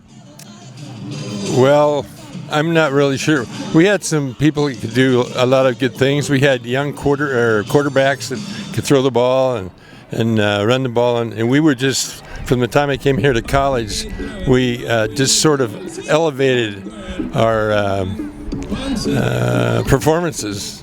Had good coaching and guys that wanted to play. The year before, in 1960, Joe Morstein averaged 45.7 yards a punt. That's where he got the nickname Joe the Toe. Now, 45.7 not only led NAIA, but every level of college football. How is it possible for you to punt the ball almost 50 yards? Well, I'm not really sure about that, Rock. I just, some guys can sing, some guys can throw. I could punt the ball. And it was, it just naturally was easy for me, and it was fun, and I was really pretty good at it. The world famous Joe Morstein could also sing. Joe, you had offers to play professional football, but that was back in the days. That wasn't even a full-time job back then. Well, yeah, it was, but I had just been married. We had a baby coming, and had or at least a letter from the Chicago Bears, but I just didn't want to take my family to Chicago. I'm a country boy. What do you do in Chicago? So that was really a determining factor, and it was really the best decision for me. You did a great job today. Your speech in the Hall of Fame induction ceremony.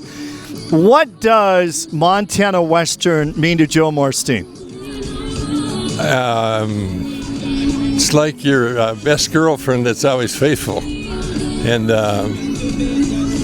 it just keeps plugging along, doing the stuff it does really, really well.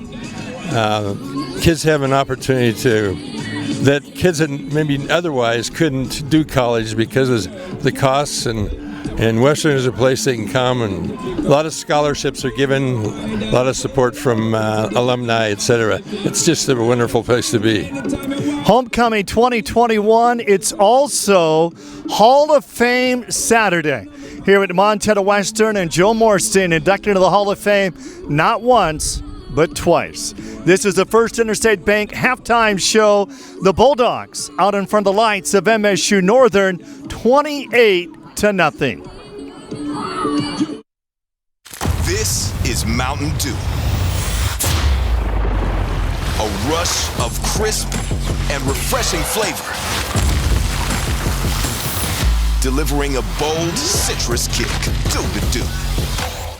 At Wayland Tire, it's service first, quality always. Performance, pride, and passion. Three things that define the rich legacy of BF Goodrich Tires and the lasting partnership that we've shared over the years. Like the ever-popular BF Goodrich KO2 tire and all the Advantage TA line of tires, stop in and talk to your local performance experts at Wayland Tire and get set up with the right type of tires from the company that invented performance, BF Goodrich.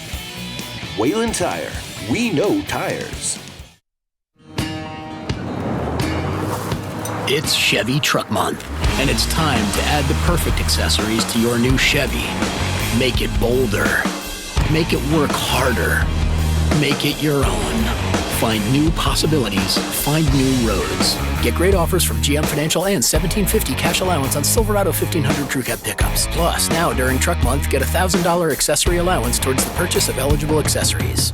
See your Montana Chevy dealers.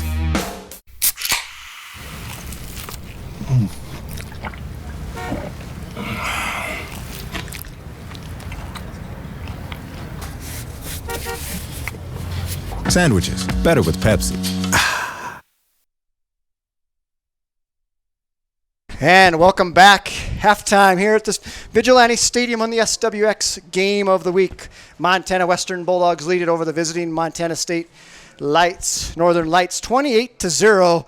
The Mountain Dew do-over here at halftime. You can see this first play here. John Jund out of the shotgun. Going to do a little designed rollout to the left.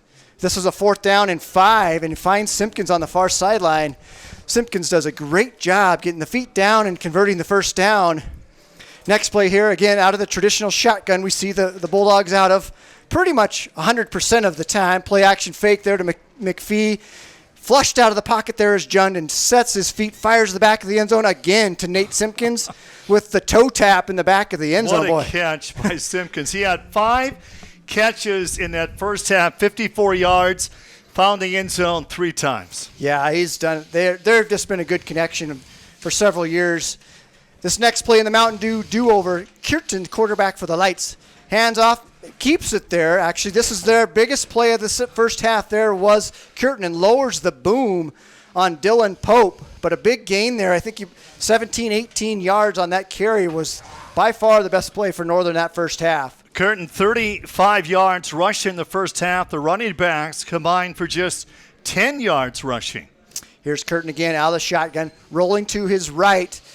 Finds an open receiver on the far sideline, breaking tackles there for the Lights, number 86. That's Levi Keltner in a first down for the Lights. So this is a good drive here for Northern towards the end of this first half, trying to get points on the board before we go into the halftime intermission. Kierton dropping back here. This might be the interception, and I believe it will be into the end zone. Dylan Pope gets him back after that run that Kierton ran over Pope. Pope picks him off in the end zone, essentially to end the first half, and that's the Mountain Dew halftime do-over, first half do-over. Again, Montana Western Bulldogs up 28-0 over the MSU Northern Lights here at halftime. And we had Coach Lindsey Woolley interview at halftime, and we had Hall of Famer Joe Morstein interview at halftime. Joe's been in the Hall of Fame twice now as an individual, when he led the nation in punting in 1960, and then a part of that 61-62 team that did not lose a conference game. 28-0, Bulldogs out on top. Something about the life that is glass, that you get to do this dance with glass, has kind of captivated me from the beginning. I have 3 internships coming up because of glass, and it's very quickly become my whole life. We are the only 4-year institution in the United States to offer a specialization in scientific glass blowing. Earlier this year, I had the opportunity to be part of a study abroad course to study glass blowing techniques. Experience One here at Montana Western is a program that allows you to take 1 course at a time. For 18 days, you go on to the next course.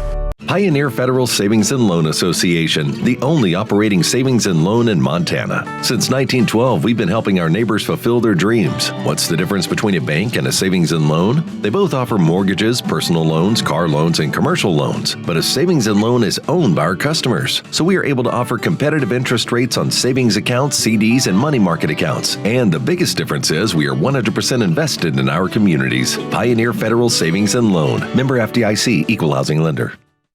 When in Beaverhead County, come find us at the Beaverhead Lodge in downtown Dillon, Montana. Now under new local ownership, we've completely remodeled our rooms to feature perfection beds. Plenty of amenities, including free Wi-Fi. Family rooms and jacuzzi rooms are available. Start your day with our buffet hot breakfast. Then enjoy activities in and around Dillon like hiking, cycling, and fishing. Come see why so many people are rediscovering the Beaverhead Lodge. Call us at 406-683-5555 or visit us at beaverheadlodge.com.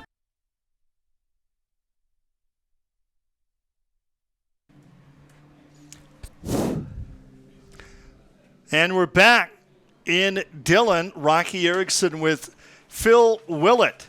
28-0. The Bulldogs out on top. 3 turnovers against the Lights in that first half.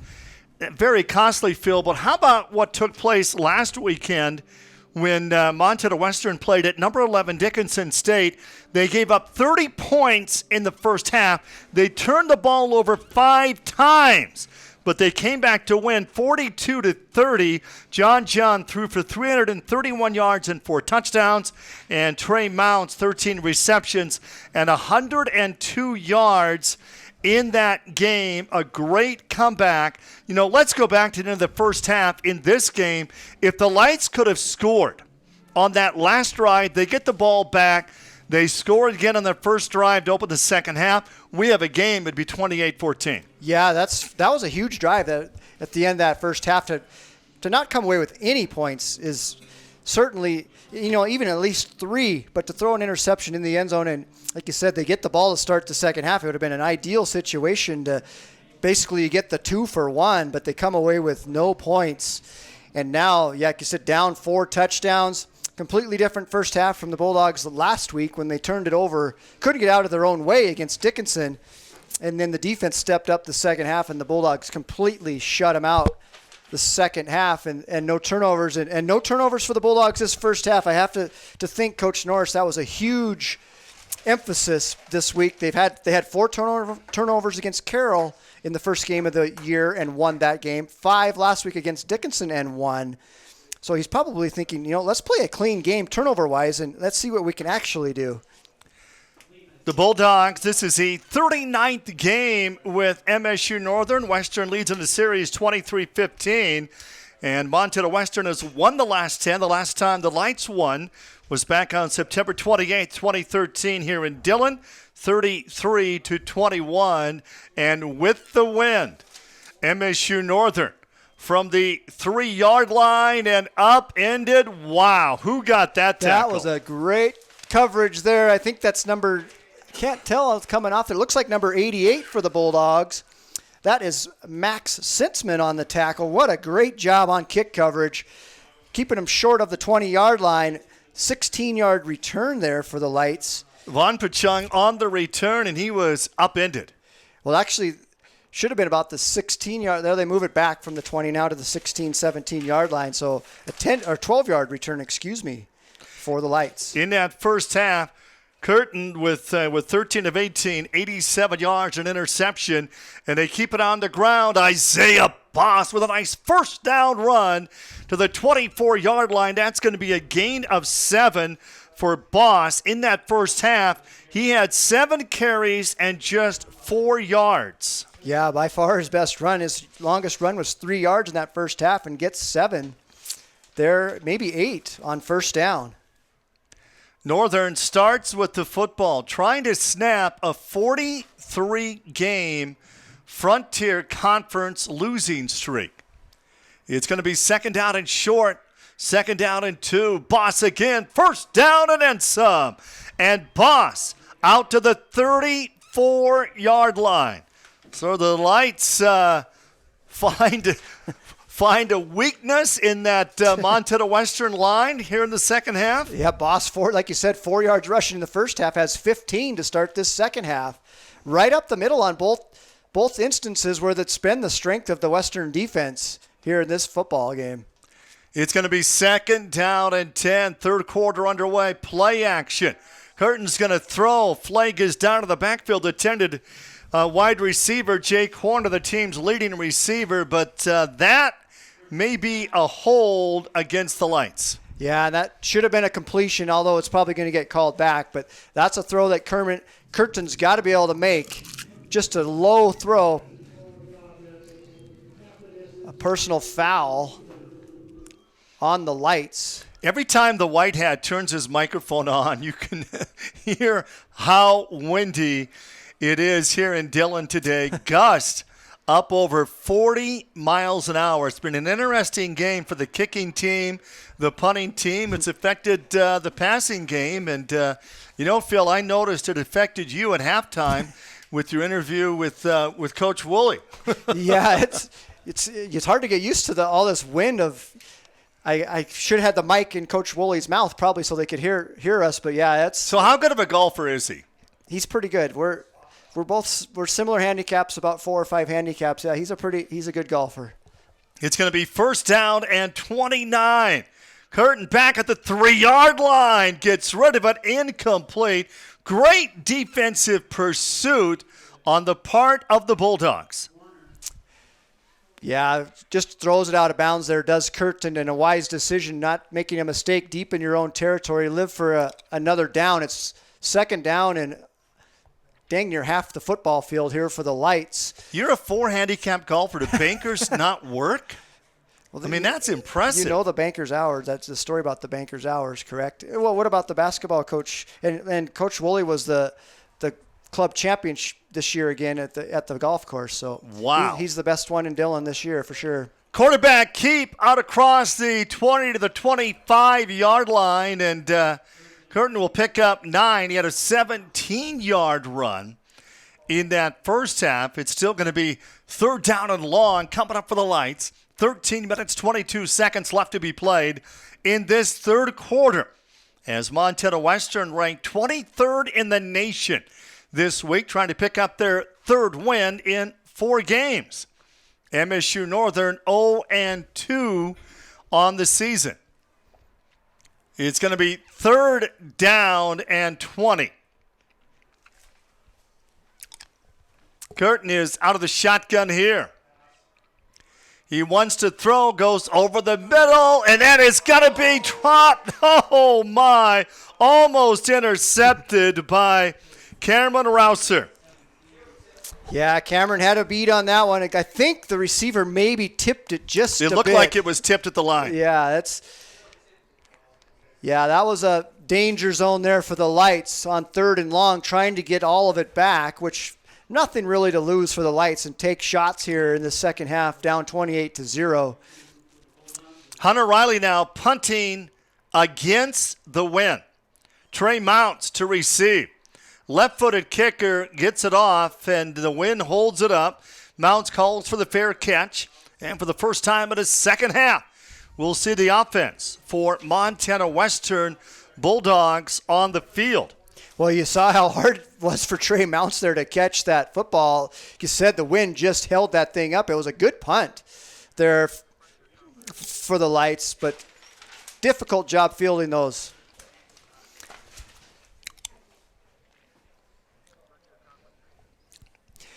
The Frontier Conference would like to thank the following corporate sponsors for their continued support of the conference: Cooper Tire, Tirerama, D.A. Davidson, Eric Hotels, McDonald's, Northwestern Energy, Pepsi, and U.S. Bank. Trey Mounts on the carry out of the wide receiver position. And Trey Mounts with a big, big gain there. It goes for 20 yards. Well, we've seen that reverse a few times for the Bulldogs. I believe this will be the 4th carry for Mounts on the season, and he's picked up bundles of yardage on when he's got the opportunity. He's very dangerous in the open field. You see here on the reverse, they like this play. Yeah, this is the 4th carry. Mounts averages 22 yards a carry on the season before this carry, and that's not going to hurt his average any here. Good job there for the Bulldogs. John John's got time, going to go to the end zone. Coverage, and that is going to be intercepted in the end zone. He threw that in triple coverage, and the intended receiver was Jamison Hermanson, and that is going to be picked off. The first turnover of the afternoon against the Bulldogs. Well, and that's the thing that John's got to realize. You can't throw that ball into that triple coverage. Throw it away. The odds of your receiver making a play against 3 defensive backs is just slim. And he just tries, sometimes just forces it into the action, and it costs him. You know, it's not going to probably affect the outcome of this game, I would not think. But there's games, he's thrown 5 interceptions, now 6 in the early part of this season. Josiah Rose with the pick. John Junn only had 8 interceptions in 2019 to go with 31 touchdowns. And it's batted down again. They say it's fumbled into the end zone for a touchdown for the Bulldogs. Tanner Harrell. Now, I want to see the replay on that because that sure looked like it was a fumble. Not a fumble, an incomplete Looked like pass. an incomplete pass, and the coaching staff for Northern very upset. Let's watch the replay here. And, boy, we didn't get to see it, but the refs are conferencing out there on the field, and the Northern coach is out there as well. And there's no replay, remember, in the Frontier Conference to be able to reverse that if need be. Well, again, we saw in the first half a ball slip out of his hands when he went to throw. So is that an interception return for a touchdown? Well, it bounced off the ground, I believe. I don't know if we'll get another replay here. Let's see if we can. All right, another angle here. No, it bounced off the ground, and it sure looked like his hand was going forward. That's not an interception. That's not a fumble. No, that should be an incomplete pass. Well, they got to do the right thing here, Phil, and call that an incomplete pass. And now all the officials are meeting. Yeah, unfortunately. You're going to take a touchdown. Now we're going to slow down the replay here. The ball was deflected at the line, but that was a pass, and that was an incompletion, not a fumble. Hand going forward. Yeah, it slips out of his hands there as he's the ball going forward. hits the ground, and Harrell picks it up on one bounce, wisely runs it in. But I don't see how they can call that a fumble or an interception when the ball hits the ground on a forward pass. We call that an incompletion. The refs are conferencing. Hopefully they get this right. Again, there's no replay from the booth in the Frontier Conference. It looks like they're going to bring it back. That's the right call. Everyone knows it. So they did a good job there. Credit the officials getting together. Make sure they get the call correct, even when they don't have the benefit of the replay. That's exactly the right call that was made. Yeah, right thing there. 2nd down and 10 now for the Lights. So the Lights keep possession here, just underway. Quarter number 3. The Bulldogs out on top, 28-0. Rocky Erickson alongside Phil Willett, homecoming and Hall of Fame Saturday on College Football Saturday. Curtin is out of the shotgun. Boss up the middle, and Boss to the 25-yard line, and it's going to be 3rd down and 5 for the Lights. Well, Boss has found a bit of running room here this second half, these first couple drives.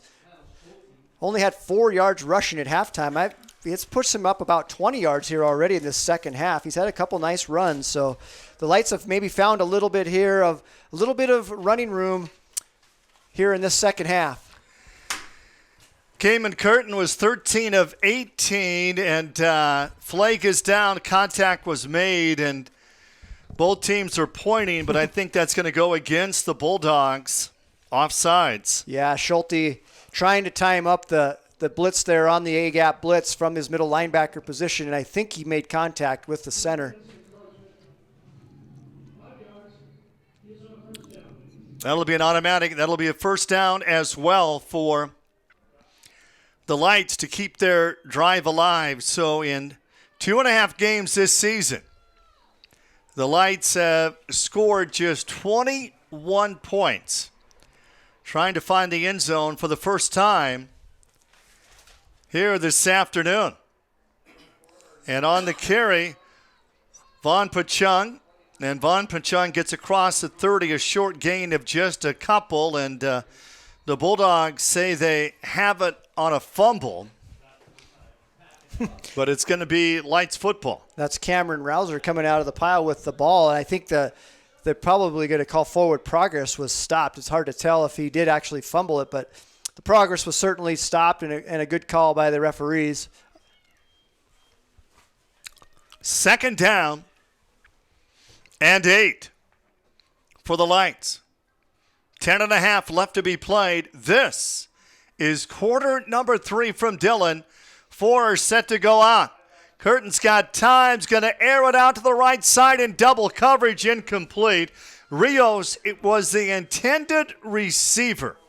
Great defensive coverage for the Bulldogs. Well, that's just not reading the coverage there for Curtin. That's a 2-deep safety look. The soft part of that coverage is in the middle of the football field, not on the backside of that corner, dropping into coverage, as well as the safety helping over the top. You got to attack the middle of that 2-deep look if you're the Northern Light offense. It's going to be 3rd down and 8 for the Lights. Big play here for the Northern offense. Carmona will come into motion.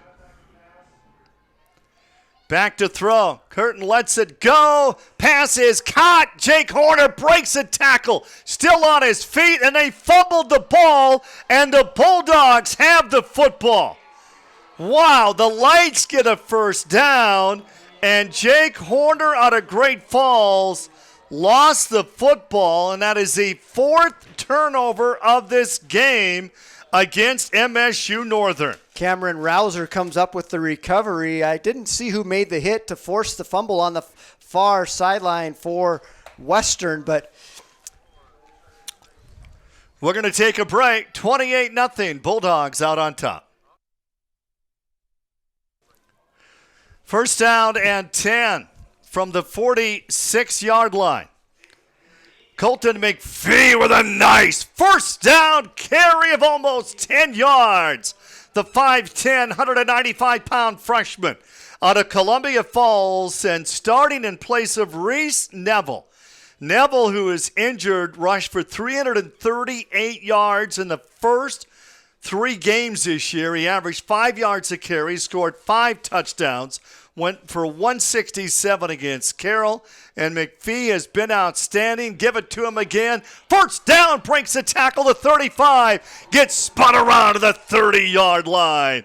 Colton McPhee, Chase Gilbert finally brings him down. 15 yards on that 2nd and short carry for McPhee, 25 yards on this drive. Now watch this move there. Nice cut by McPhee. Does a spin move off that tackle and then lowers the boom. They're in the secondary on number 1, Joshua Rose. Upwards of 80-plus yards now for McPhee on the afternoon. Came into the game with 77 in 3 games. Pump fake, and Trey Mounts unable to make the catch, but a flag is down on the play, and I believe it's going to be pass interference against MSU Northern. Yeah, and that's one of those ones. That's Isaiah Paul there on the corner for the Lights. That's one of those pass interferences that you will accept, because if he doesn't do it, it's 6 points for Trey Mounts. Going to call defensive holding there on Paul. But a wise penalty. He was beat on the play, and Mounts would have walked into the end zone. That looked like a strike there from Jund. Most points scored by Montana Western this season, 42 last week against 11th-ranked Dickinson State in a 42-30 win. Jund, 331 yards through the air and 4 touchdowns in that game, as the Bulldogs overcame 5 turnovers to come back and win. 1st down and 10, 20-yard line.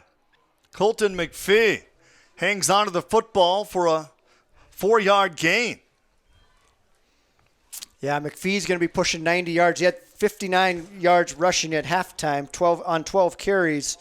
He's had a nice job, or nice start to this second half, especially this drive. They've really made him the focal point of the offense here, this second drive of the second half. 8:45 left to be played, 3rd quarter. It's going to be 2nd down and 6.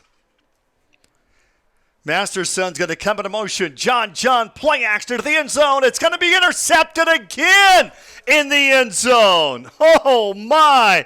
Isaiah Paul, all 3 interceptions, 1 from Northern, 2 for the Bulldogs. All 3 were picked off in the end zone. We're going to take a timeout. Bulldogs up by 4 scores.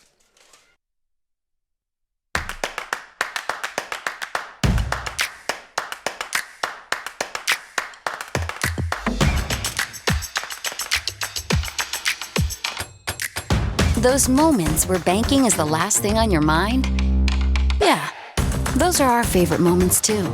Bring on the day. First Interstate, built for you. Voted one of America's best banks by Forbes magazine, and earning your vote every day. Out here, we love our animals, from the wildlife to the livestock. Inside, it's the same. They're just like family. We keep them happy and healthy, most of the time. Secondhand smoke puts pets at risk for cancer, feline lymphoma, vomiting, increases the risk of tumors and lung cancer, even causes eye and skin disease. Secondhand smoke puts your pet's life at risk.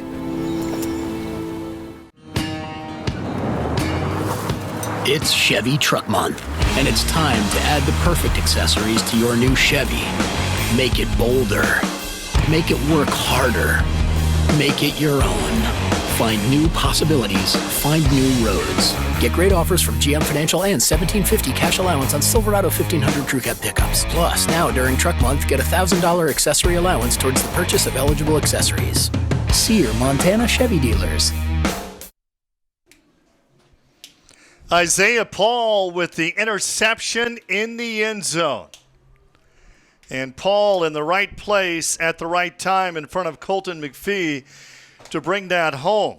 So quarterback John Junn in 2019 for the entire season when he led the conference in passing, he only had 8 interceptions. He's got 7 so far this year. Isaiah Boss to the 20-yard line. So we've had 3 interceptions in this game, Phil. All 3 were picked off in the end zone. What are the odds of that? Well, yeah, and the Lights could have had momentum going into the halftime break, and on their interception, and the Bulldogs could have legitimately put the nail in the coffin these last 2 possessions, but Junn's given it up in the end zone back-to-back possessions. It's going to be 2nd down and 9 for MSU Northern. Less than 8 minutes left to be played in quarter number 3. And Curtin flushed out of the pocket and faked the pass, takes a hit, fighting for extra yardage, is going to be brought down at the 25-yard line. 3rd down and 5 coming up for MSU Northern. Well, credit Cayman Curtin there. He's still running hard. He's still putting forth maximum effort there, fighting for every yard he can get. I don't know if they ever did get him on the ground.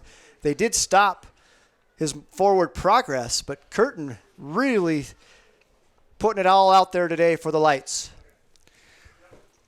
3rd down, we're going to call it a long 4 for the Lights of MSU Northern. Cayman Curtin, 6'1", 215-pound junior out of Long Beach, California. Is going to roll left side. Airs it out and incomplete, and a penalty flag is down, and McCutcheon was not expecting that. No, I don't know what happened there. They almost looks like they were 19 there for the Lights. Almost looked like he was blocking Marvin Williams, but let's see if we get a replay there. They're obviously going to call that on Latrell McCutcheon. But I'm not sure. Let's see what happens here in the secondary. You can see rolling to his left, design rollout for Curtin. We can't see much there, but that hit Latrell McCutcheon right in the hands. He didn't know that ball was coming. Penalty flag is down on the play, and pass interference against the Bulldogs. Yeah, McCutcheon there. We couldn't see it in the replay. It happened right before the replay got there, but a 1st down there for the Lights with the penalty for the Bulldogs. New set of downs for MSU Northern. This game's been a bit sloppy, hasn't it? It has been, yeah. Neither team's played particularly well here in this ball game. It's been ugly to say the least. We're going to have another flag on the play. That's the 3rd penalty in a row, and Isaiah Boss with a nice carry, but this one's going to be coming back next week. Well, we'll be in Havre with the game of the week as the Lights host Rocky Mountain College, and I was alongside the late Bruce Parker. Called the first game ever in their new stadium, April 3rd, when they almost got by Rocky, losing 24-21. Rockies won the last 11 games in that series. From Montana Western, they'll be at Bob Green Field in Butte against Tech in 2019 in Butte. 22nd ranked Tech won 35-21. to 12 as John Jund was just 13 of 33 for 87 yards in that game. Yeah, I was up at that game, and that was John's poorest performance by a long ways in that 2019 season. He just didn't play well. The whole team didn't play well. Credit Montana Tech. They came out firing on all cylinders. Catch made by Marvin Williams and a big tackle. Kyle Schulte swallowing up that little, they call it the little tunnel screen there. You try to get up that alley or the tunnel there between the linebackers and the secondary, and Kyle Schulte, with his flow from his inside spot, just swallows up Marvin Williams for no gain. 2nd down and 17. The Lights have faced some long yardage. Curtin's going to roll to the right. He's going to throw on the run. Incomplete. Intended to receiver Levi Keltner, and he was covered well. Yeah, just basically throwing it away there was Curtin. We have a light down on the field, but we've seen a lot of rolling out here in this second half by the Lights. That's the one way to combat this strong front four for the Bulldogs is put them on the run. The Light offensive line just can't handle this pass rush from Western. You know, it's difficult to start a program over again from scratch. That's what MSU Northern did in 1999, and we're going to take a break. Bulldogs out on top.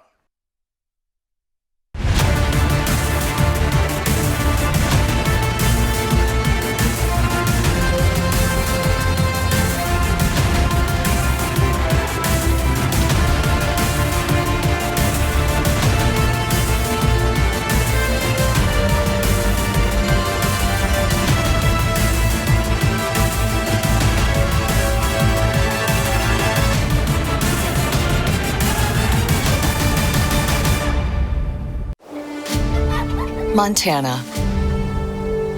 We're proud to say it's where we live and where we work.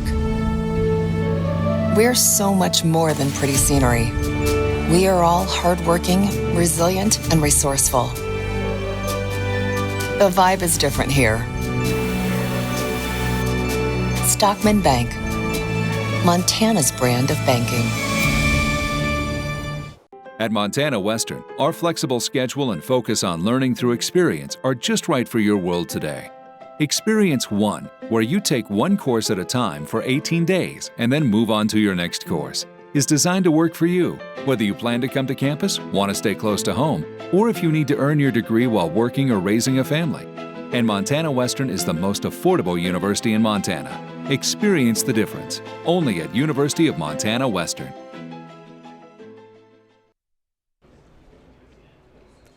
It's going to be 3rd down and 17 for the Lights. 5 are set to go out.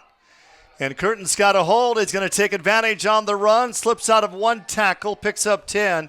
Short of the first down. I'd like to thank our sponsors that make this game of the week possible. They include the Montana Chevy dealers. Also brought to you by First Interstate Bank, our halftime sponsor. Northwest Toyota dealers. Montana Tobacco Quit Line at 1-800-QUIT-NOW. Pepsi and Wayland Tire. Rocky Erickson alongside Phil Willett with the call. Homecoming 2021, also Hall of Fame. And punting against the wind. And Trey is going to pick it up on one bounce, and Trey Mounts will return it to the 40-yard line. Well, when Northern brought back football in 1999, they did win 3 wins in that first season. And then head coach Sampson took over in 2003, and 4 years later, they were in the playoffs. They went 9-3 that year. During the regular season, they beat Carroll College 10-3 to snap their 29-game winning streak. Then they lost to the Saints in the first round of the playoffs, 20-7. So what a return to football. In just 7 years, they advanced to the NAIA playoffs. Screen pass caught. Nate Simpkins got a blocker in front of him, and Simpkins gets out near midfield. And well, it's nice to have a a big-time blocker. Yeah, good block there by Hermanson. Yeah, Simpkins maybe could have picked up a few more yards. He could have cut it back into the field a little bit more and got an extra yard or two, but did pick up a nice 9-yard gain.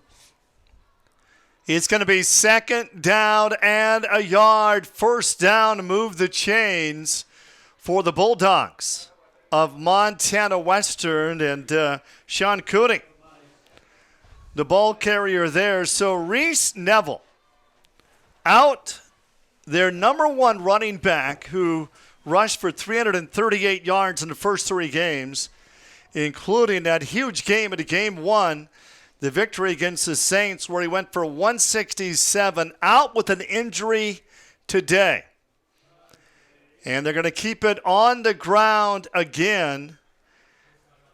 It's going to be Cooney again. But Neville, boy, how impressive was he the first few weeks of the season? Yeah, he lived up to all the hype. We've heard all spring and all fall camp about him here in Dillon, how explosive and the big play capability he has, and he's not disappointed. He had a long touchdown catch against Dickinson last week, and 5 touchdowns rushing those first 3 games. He's on his way to a huge year, and hopefully the injury, it sounds like it's just maybe a 1-week rest for him. 2nd down and 5. Nate Simpkins, the intended receiver, 3 touchdown receptions in the first half. 3 minutes, 8 seconds left to be played in this third quarter. 28-0. The Bulldogs scored 14 in the first. They scored 14 in the second. And they've turned the ball over 3 times in this game, 8 times in the last 2 weeks, but they're still ahead. Yeah, they've been overcoming turnovers all year. They had 4 against Carroll to start the season out and still won that ball game. They had multiple turnovers against Eastern Oregon as well, and had every chance to win that game. Trey Mounts picked that one up right before it hit the ground, but short of the first down. It's going to be 4th down and 3, and the Bulldogs are going to send their punting unit on, and they can't punt from here. I think they're going to, they're going to take a timeout. Yeah, I suspect they'll go for it. Why not bring John Mears on for a 60-yard field goal attempt? He's got a 40-mile-an-hour wind to his back, Phil. Just get it up in the air. There's a possibility. Exactly. Just hit it like a pitching wedge. Get it in the air. 28-0. Bulldogs lead here in Dillon. I got home from work early, walked in the front door, and immediately felt like I got smacked in the face with a rotten egg. I've smelled a natural gas leak before, so I went right back outside and called Northwestern Energy. They came over immediately. Turns out one of the burners on the stove wasn't turned off all the way, and fumes were filling the room. It's a good thing they add that rotten egg smell to natural gas. Otherwise, I wouldn't have known. It's a full-time job keeping these 2 safe, but with Northwestern Energy's help, it's a little easier. COVID-19 has been very detrimental to my community.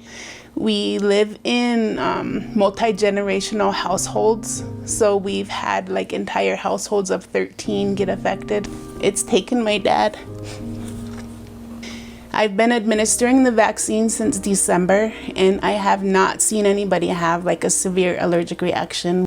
We do need to get vaccinated as a state as soon as possible so we can get back to normal life.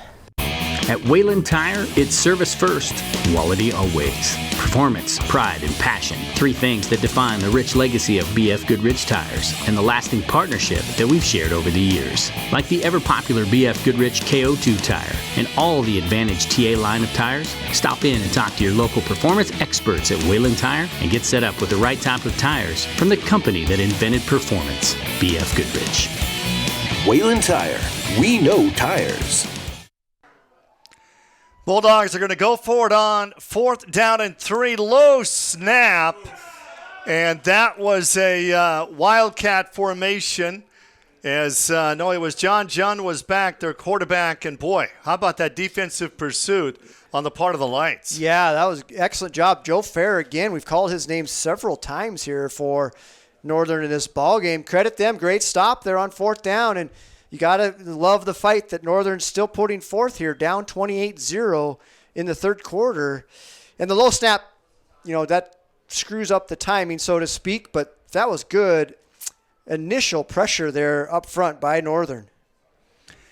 It's going to be 1st down and 10 for the Lights late in this third quarter. Trying to get on the scoreboard for the first time this afternoon.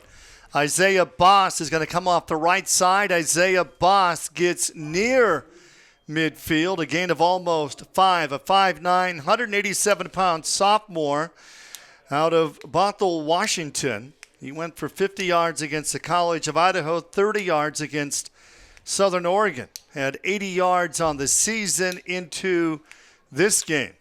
But the Lights coming into this game, they averaged just 129 yards a game on the ground. Isaiah Boss, can he make the corner? He does just that. First down, breaks a tackle, and Boss will find the end zone. A 50-yard touchdown run for Isaiah Boss, and the Lights are on the scoreboard for the first time this afternoon. Good run there by Boss. Looked like he was going to get tackled in the back, behind the line of scrimmage, but breaks a tackle. You'll see here on the replay, got stretched out. He was able to get the edge here. That's Carson Aritzko there on the edge. Looked like he gave up contain there and wasn't able to keep him inside, and then breaks the tackle. I think that's Casado near the line of scrimmage at the 50, and Boss is off to the races. Gets for the PAT. It is good. 28-7. Lights on the scoreboard for the first time this afternoon.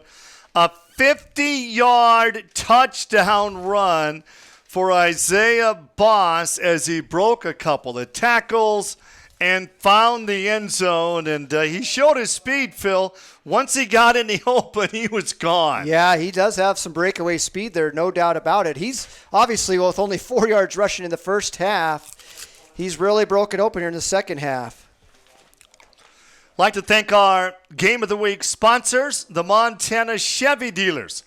Also brought to you by First Interstate Bank, Northwest Toyota dealers, Montana Tobacco Quit Line, and 1-800-QUIT-NOW, Pepsi, and Wayland Tire. Rocky Erickson with Phil Willett here in Dillon on the Game of the Week.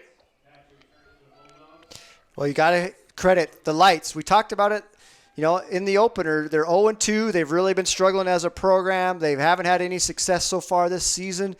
They're still down 28-7, but they've got a lot of fight in them, and they're not going to go away without, playing all 60 minutes of this ballgame. It's really the second half. They've controlled things. Niles Getz on the kickoff against the wind, and boy, that is a nice kickoff.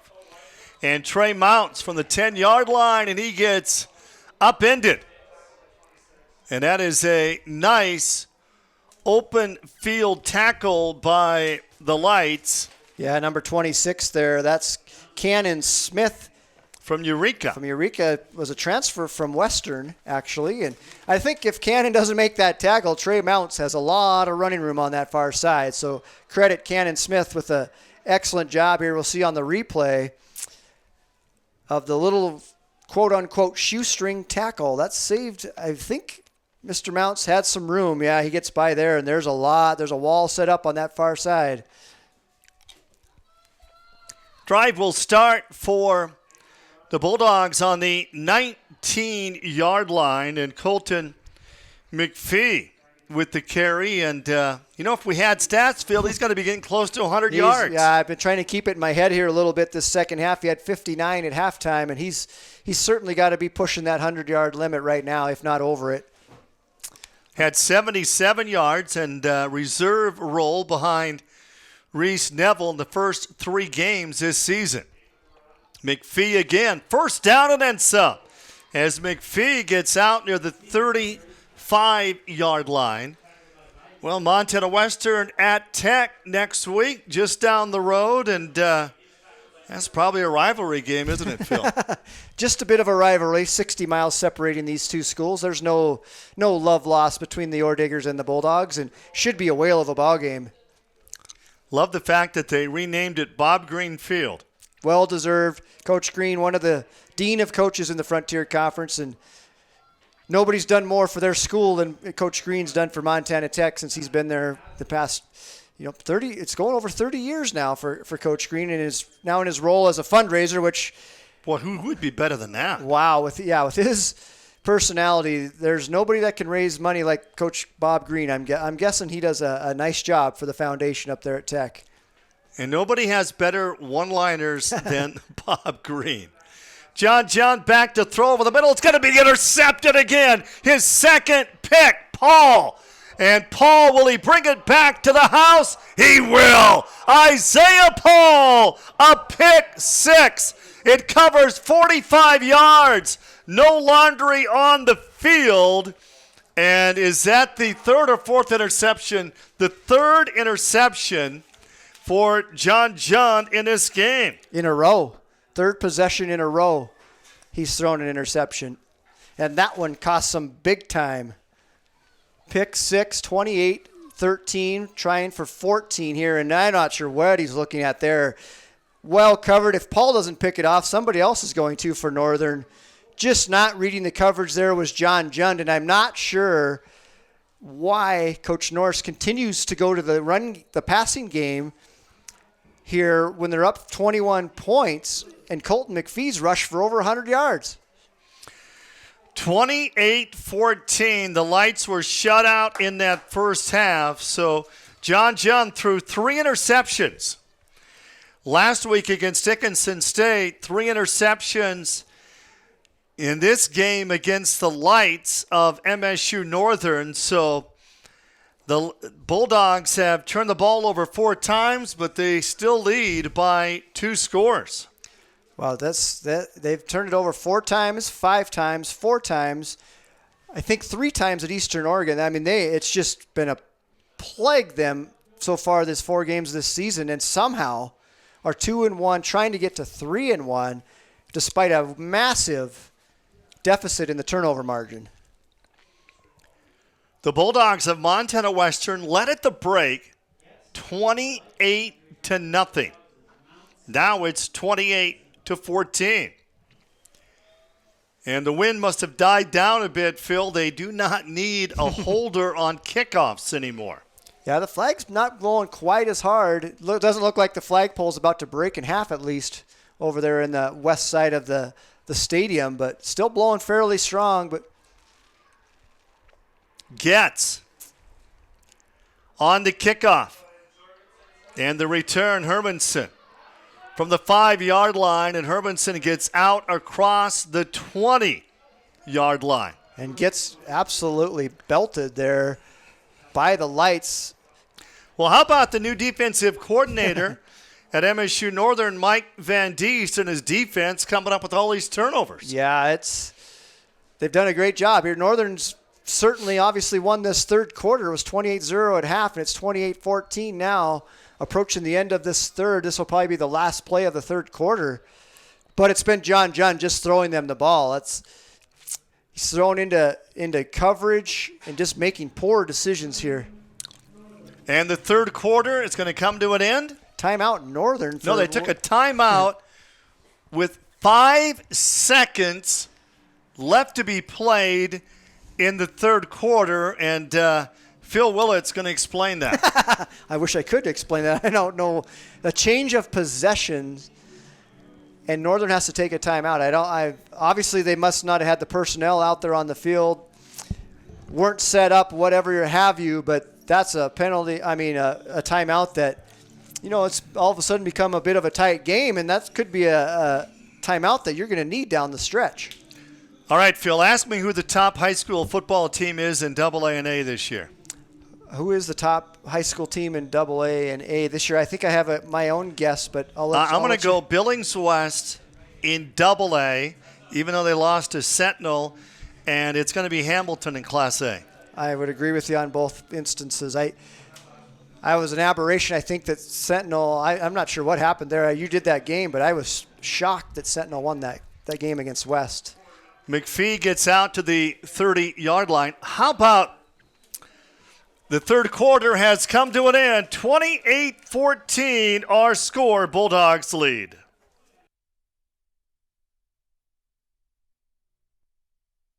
Since before the birth of America, the Army National Guard has stood ready to answer the call to defend and protect the nation. Army National Guard soldiers share in an enduring commitment to serve their state in times of crisis and defend their nation in times of conflict. The men and women of the Army National Guard serve part-time in their own communities and have a stake in its continued security. To learn all about the benefits of becoming a soldier in the Army National Guard, visit nationalguard.com. Montana. We're proud to say it's where we live and where we work. We're so much more than pretty scenery. We are all hardworking, resilient, and resourceful. The vibe is different here. Stockman Bank, Montana's brand of banking.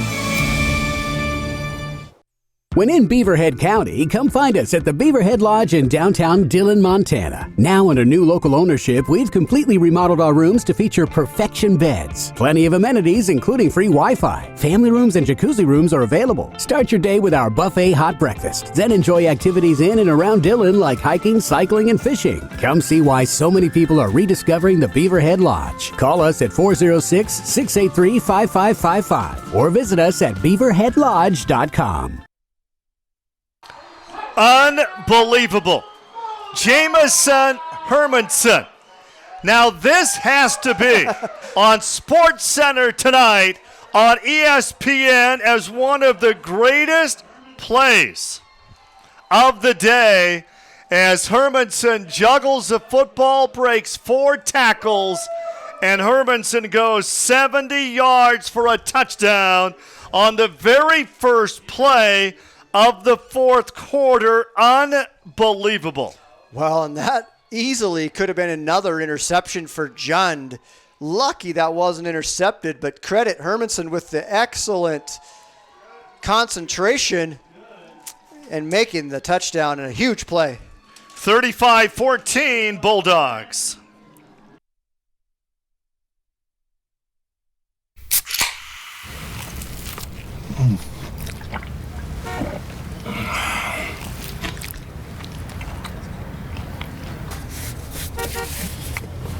Sandwiches, better with Pepsi. At Montana Western, our flexible schedule and focus on learning through experience are just right for your world today. Experience 1, where you take one course at a time for 18 days and then move on to your next course, is designed to work for you, whether you plan to come to campus, want to stay close to home, or if you need to earn your degree while working or raising a family. And Montana Western is the most affordable university in Montana. Experience the difference, only at University of Montana Western.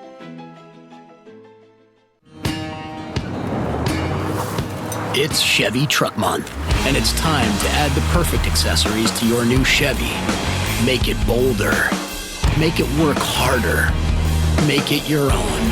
Find new possibilities. Find new roads. Get great offers from GM Financial and $1,750 cash allowance on Silverado 1500 Crew Cab pickups. Plus, now during Truck Month, get a $1,000 accessory allowance towards the purchase of eligible accessories.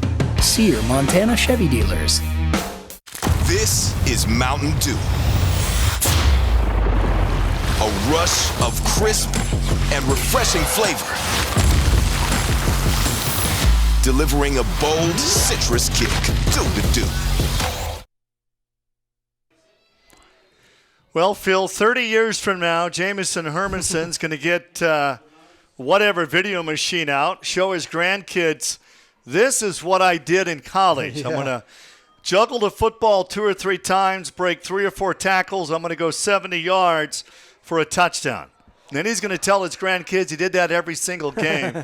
Nice return for MSU Northern.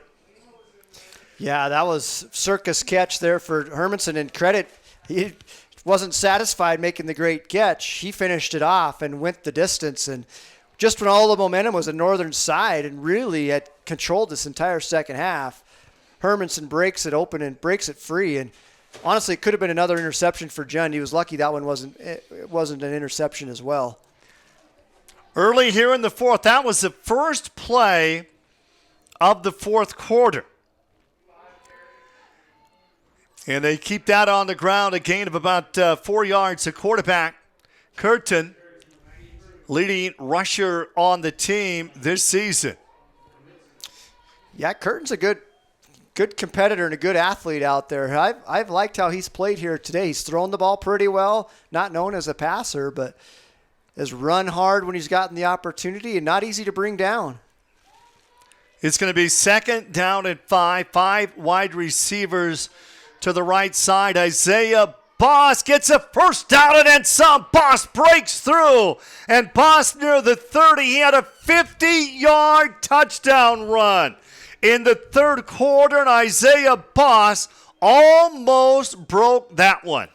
Yeah, another big gain. That's probably going to put him over 100 yards now after, like you said, the 50-yard touchdown, and that one upwards of 30 yards on that carry when he only had 4 yards rushing at halftime. That was a gain of 28 yards for Isaiah Boss. And the running game from Northern, much improved from the first half. First down and 10, 32-yard line. Fake the handoff to Boss. There's a flag, and that's going to wipe out that touchdown by Carmona. It's coming back because of a holding call. Yeah, that's certainly where it is in the.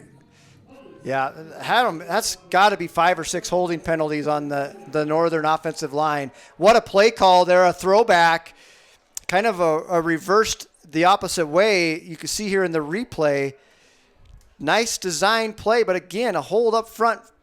The light offensive line just kind of being manhandled. Yeah, you can see it. Yep, easy call there. The left guard with the holding, but roll to the right, throw back to the left, and wide open for the touchdown there, but called back was Carmona. Big crowd for homecoming and Hall of Fame Saturday here in Dillon. First down and 20. Give it to the Boss. Isaiah Boss goes for about 3 yards. Good job picking his way there. Good penetration up front by the Bulldog defensive line, but Boss picked his way, found it, a little bit of an opening and gained a couple. Or more than they do. And really, I don't think a lot of that, those larger points can be put on this defense. The offense has just been turning the ball over way too many times this year. Great catch out of the backfield. And what a catch. That's going to be Doran Miles out of Atlanta. Just his 3rd catch all season. Is this the same MSU Northern team they had in the first half? Wow, you watch Miles wide open across that zone, but a high throw, but Miles brings it down and gets inside the 15-yard line for the Bulldogs, and Northern sniffing another touchdown here in the second half. MSU Northern outplaying the Bulldogs. And on the carry, coming off the left side, Vaughn Pachung. Vaughn Pachung gets near the 5-yard line. Well, Bulldogs defense is tired. You can They're tell tired. They're just exactly. not wrapping up right now. That's a tackle that should have been made for a gain of a couple. And Vaughn Pachung, who's very slightly built, breaking tackles and picks up 8. It's going to be 2nd down and 2. The line of scrimmage, though, the 7-yard line. And Boss, he bobbled the football, and Boss brought down at the 10-yard line. Joe Casado with penetration. That was lucky the lights. That was a fumble there waiting to happen. Just on the mesh point there on the handoff between Kirton and Boss. Kirton thought Boss was coming a little tighter to him. You can see here Kirton almost has to throw it to him because it's just not, the mesh point isn't in the proper position. Lucky for the lights to get that back. 3rd down and 5. And there's contact on the line. It's going to be on encroachment on Western, I believe. Probably going to give Northern a first down.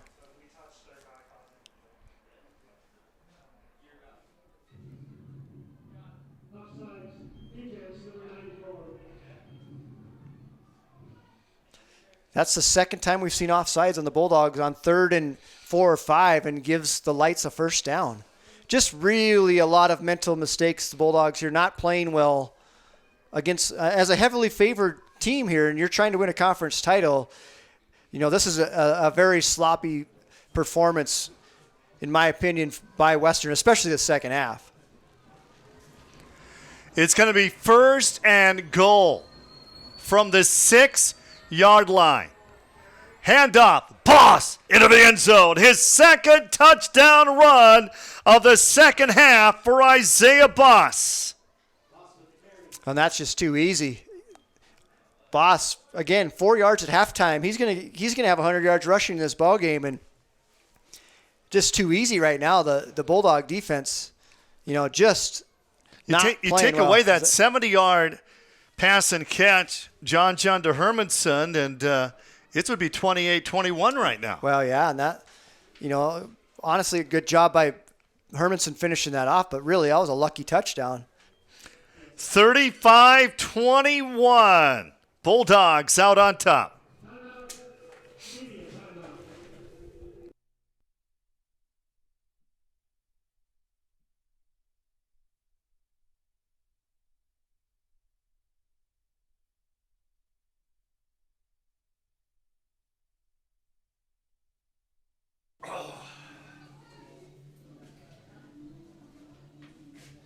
That would be a fun game, Montana Tech, Montana Western. Tech won 21-19.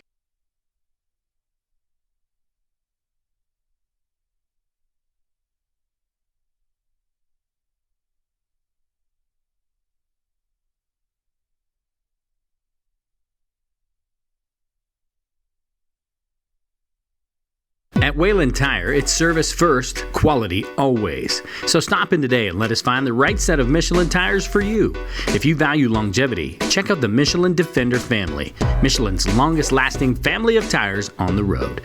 Whether you drive a car, minivan, SUV, or truck, you'll be able to do more for more miles. Come visit our team of experts at Wayland Tire so we can match you with the right tire for the way you drive. Wayland Tire. We know tires. It's Chevy Truck Month, and it's time to add the perfect accessories to your new Chevy. Make it bolder. Make it work harder. Make it your own.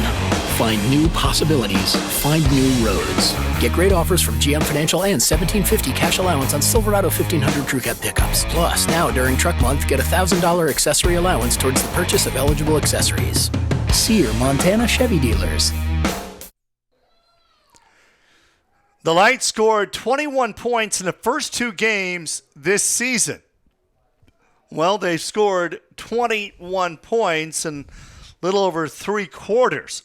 With the wind to his back, and that ball will not be returned about 3 yards deep in the end zone for Trey Mounts. A lot of parity in the league. Montana Tech gets by Rocky today, 31-29. Rocky, their first loss this year. They're ranked 24th in the nation, and wow. Tech coming off a win. Montana Western at Tech next week, and I think that might be sold out, Phil. That will be standing room only, no doubt about it. Tech coming off a huge win, like you said, knocking off Rocky. Tech was up 31-7, I heard, in the second half, and Rocky mounted a furious comeback, but a little too late. The 2-point conversion at the end of the game was stopped by Tech. Well, Northern definitely not out of this one. Keep it on the ground, and Colton McPhee with a gain of about 8 yards on that play. The Lights of MSU Northern come into this game having lost their last 16 games overall. They've lost their last 43 games in conference. Their last conference win, September 17th, 2016, when they beat Carroll College 28-14 at home, and Colton McPhee gets the first down. And the Bulldogs have had so much success on the ground this year. In 2019, they had a lot of success through the air. And if Reese Neville is healthy, well, let's take nothing away from Colton McPhee. Yeah.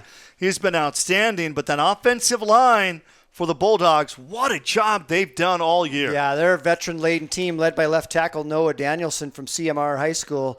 Been a 4-year starter for the Bulldogs, and they've just done a good job creating lanes for these running backs. But these running backs run hard for Western. And again, John Jund off the mark. And I'm not sure why Coach Norris continues to throw the football when Colton McPhee is having a whale of a ball game. And, you know, you think you want to shorten this ball game up, especially as tired as your defense has looked the last couple possessions. Still 9.5 minutes to go here. McPhee, I think, can lead them right down the field on the ground. Nate Simpkins, Hermanson split out wide to the left side. McPhee's going to come into motion. Colton McPhee's got a big hole. McPhee out across midfield. And Colton McPhee with a big, big gain. Hunter Riley brings him down. But how about that offensive line there? Yeah, that was left side there. That's Noah Danielson, the left tackle. The left guard there, number 57, Dalton Lemberg, who's battled a little bit of the injury bug here. You watch. Oh, we're going back to that incomplete pass there. But Lemberg and the center there for the Bulldogs, that left side, just a huge hole for Colton McPhee. Colton McPhee over 100 yards in the game. Masterson comes in motion. McPhee again to the 40-yard line. We've seen McPhee. We've seen Cooney. We've yet to see DJ Curvin out of Fort Worth, Texas. Yeah, we've heard a lot about him. A freshman is Curvin. We thought we'd see him here in the second half, but we have not seen him. It looks like now I see him on the sideline here. His shoulder pads are off, so he maybe got dinged up on special teams, but obviously with no shoulder pads on, he's not going to be seeing action down the stretch. 2nd down and 6 from the 40-yard line, 35-21. Bulldogs out on top. John here's to that wide open Nate Simpkins. And Simpkins, wow, he took a huge hit, and Simpkins kept the football, but wait a minute. Yeah, he caught it. No, it is a catch. Wow. That's unbelievable. What a tough dude. Dillon, Montana product right there, folks. And remember, he got hurt in that first game we did against Carroll. He's battling a hip pointer. He took a big shot just similar to that one, and you watch the replay here. This is unbelievable concentration. Nate Simpkins bobbles the football and brings it home. 3 touchdowns received in the first half for Nate Simpkins. 1st down and 10 inside the 20-yard line. And a new ball carrier into the end zone on a touchdown. Here's Cooney. Sean Cooney with a touchdown run. That covers 17 yards for Cooney. Well, all set up. That was a great run there by Cooney. But again, the left side of that offensive line, Lemberg and Danielson doing a tremendous job. Credit the center there for the Bulldogs as well. That's Marcus Lombard. Hunter Severson and Taguchi Tani, the right-hand side there. That's a veteran offensive line, and they earned their keep on that drive. And the PAT is good. 42-21, Bulldogs out on top.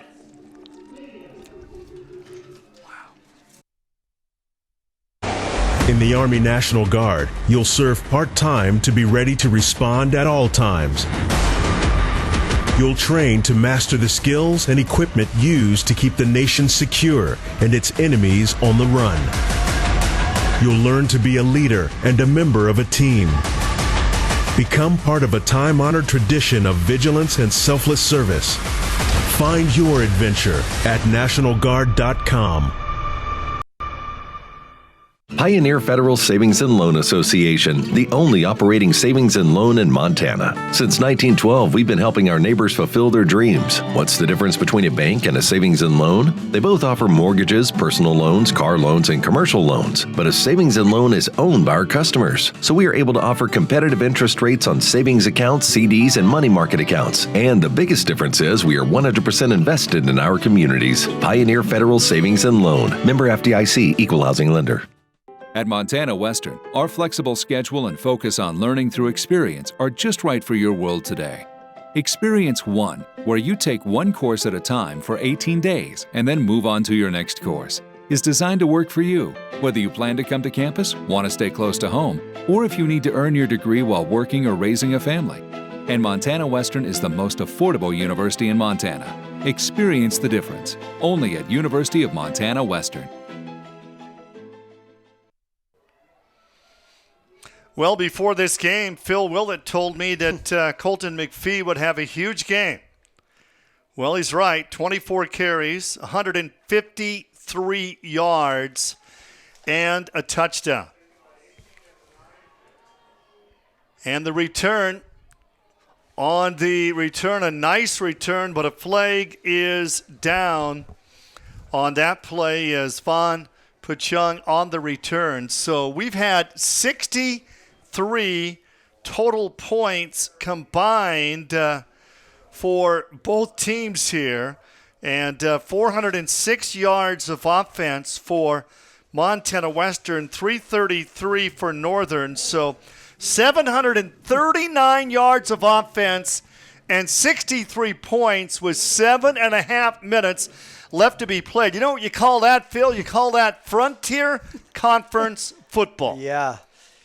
You went to a football game and a track meet broke out, is what some people like to say. But, again, Western just continues to turn the ball over. John Jund, I'm not sure what's going on right now with him.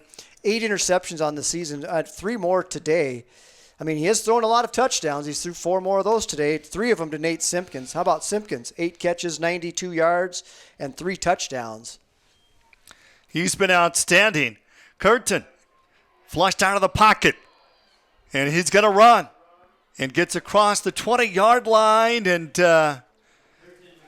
no flag. 7:28 left to be played. Well, the Lights of MSU Northern prove they have an offense. And, boy, they turned the ball over a few times in this game as well. What a matchup. That's going to be our game of the week from Havre at their new stadium next to the college, as the Lights will host the Bears of Rocky. Rocky ranked 24th this week. They will not be ranked next week as they're coming off their first loss of the day, losing to Tech. Isaiah Boss on the carry for no gain. Was that game was in Billings, correct? The Rocky Tech game today. Yeah, that's a big one. I mean, you can afford a couple losses on the road possibly in this league because there's so much parity, but you can't, when you're trying to win a Frontier Conference like Rocky is, you can't lose one at home. But that's going to give Tech a lot of momentum. They were one of the favorites going into the season, and a bit of a rough start, but that could get them going in the right direction, no doubt about it. MSU Northern almost beat Rocky a year ago, 24-21 on third down. Someone on the run, incomplete, and Curtin threw that one in a lot of traffic. The intended receiver was Levi Keltner. And that's probably one Curtin maybe should have tucked and tried to run to get. Let's see on the replay here. Could he have gotten the first down with his legs? Seemed like he had some. Well, I think Schulte was closing fast there from the backside. I thought maybe Northern might go for it here, but again, it's on your own 20. But they already did that once in the first half from when it was fourth and a lot longer than this. So we might see another fake punt here. You never know. Hunter Riley faked it when he had it on the 3-yard line on 4th and 20, came up just a bit short. And Hunter is going to boot this one with the wind, and it is a beauty. Trey Mounts calls for the fair catch on the 38-yard line, and that is a 49-yard punt. Yeah, good punt with using that wind. 6:30 left to be played in this game. I'd like to thank our Frontier Conference sponsors. The corporate sponsors of the Frontier include Cooper Tire, Tire-Rema, D.A. Davidson, Eric Hotels, McDonald's, Northwestern Energy, Pepsi, and U.S. Bank. Bulldogs have the ball back, and they have the 21-point lead, and they're going to keep it on the ground here. Yeah, McPhee, we'll see. I think we'll see a heavy dose of Colton McPhee. That's his 25th carry of the ball game now. With that 5-yard pickup, gives him 158 on the afternoon. So I'd say a pretty good debut as the starter from his backup role for Colton McPhee. Reese Neville went for 167 against Carroll in week 1. And McPhee for a gain of about a yard here, under 6 to go. Most points scored by the Bulldogs this season, the 42. They also had 42 last weekend when they upset Dickinson State. The 21 points scored by MSU Northern today, also a season high for the Lights. It's going to be 3rd down and 4 from the 44-yard line. John John's going to arrow it out. Wide open, Nate Simpkins, and he overthrew Nate Simpkins. And now it's 4th down. Wow, you can't get more open than Nate Simpkins was there. I don't know if John thought Nate was running a different route than that or not, but that's when you just got to get air under it and just get it in the area and get the first down. John 14 of 30, 196 yards, 4 touchdowns, and 3 interceptions in the game. Lima back to punt. 5:23 left to be played in this game. And the Lights are scoring points here in the second half. Fair catch is called for by Von Pachung, and here come the Lights offense back on the field, and that Montana Western defense is tired this half. They've been on the field for a long time in the second half of this game. Yeah, Northern's had the ball a ton this second half in time of possession. I mean, they did have the pick 6, but they've after 3 quarters, they had 18 minutes to 12 minutes time of possession. It's going to be 1st down and 10 for the Lights. 5:18 left to be played. Isaiah Boss on the left side for a little gain, maybe a yard. You know, it's been a while since we've had so much parity in the league. I mean, the College of Idaho, Eastern Oregon, they were picked number 1. The College of Idaho and the Montana Western were picked 2nd. Carroll College.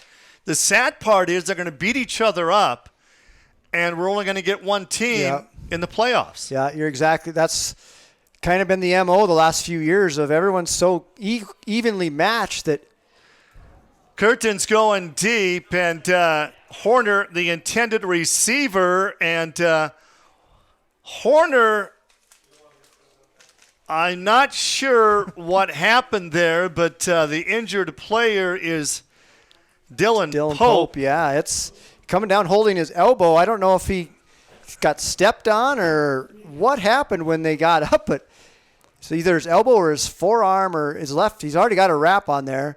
And Horner, for some reason, was begging for a flag, and I don't know why. The ball was about 15 yards over his head. There is laundry on the field in the backfield. I don't know what the penalties declined. They never announced what the penalty was, but Western declined it. It was against Northern. It's going to be 2nd down and 9.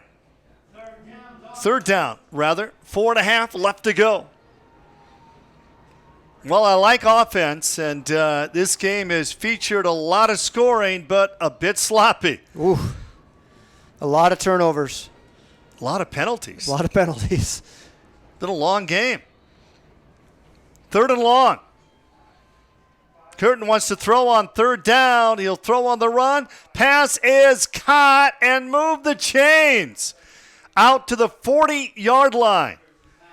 And making that catch is going to be Miles out of Atlanta.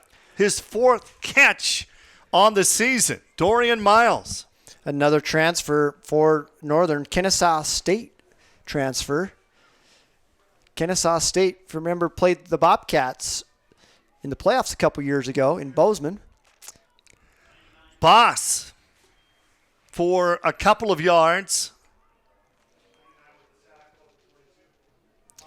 And looks like that is Tanner Harrell getting up and limping for the Bulldogs. That wouldn't be one that you want injury-wise for if you're a Western fan. That would be, and he's going to step out.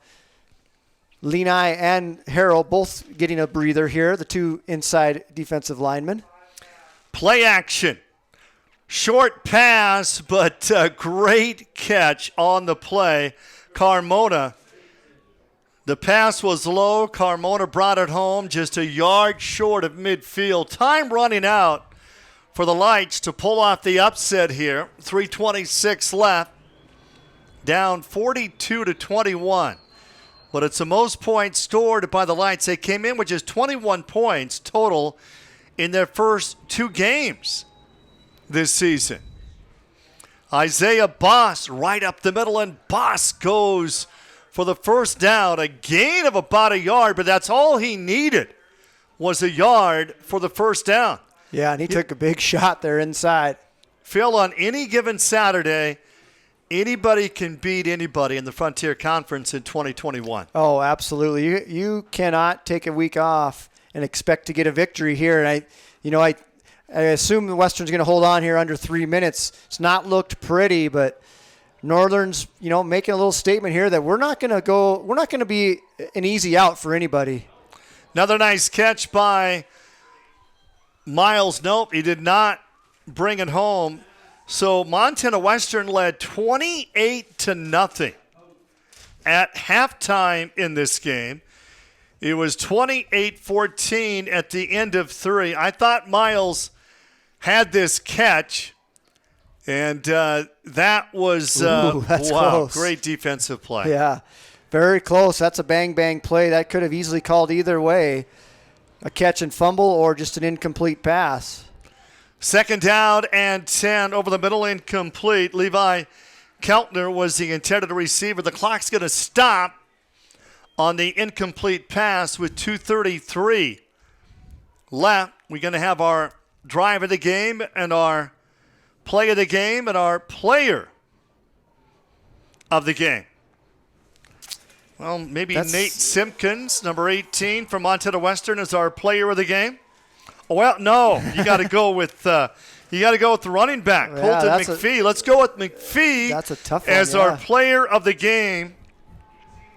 Number 8, the running back, and Vaughn Pachung on the carry, and Dillon a gain of about 5, over 160 yards on the ground. Colton McPhee, and he was the number 2 running back coming into the season. Reese Neville, who was outstanding the first 3 games, injured, and McPhee came up big, over 160 yards and a touchdown. 4th down and 4 from the 44-yard line for the Lights of MSU Northern, under 2 minutes to be played on Homecoming 2021.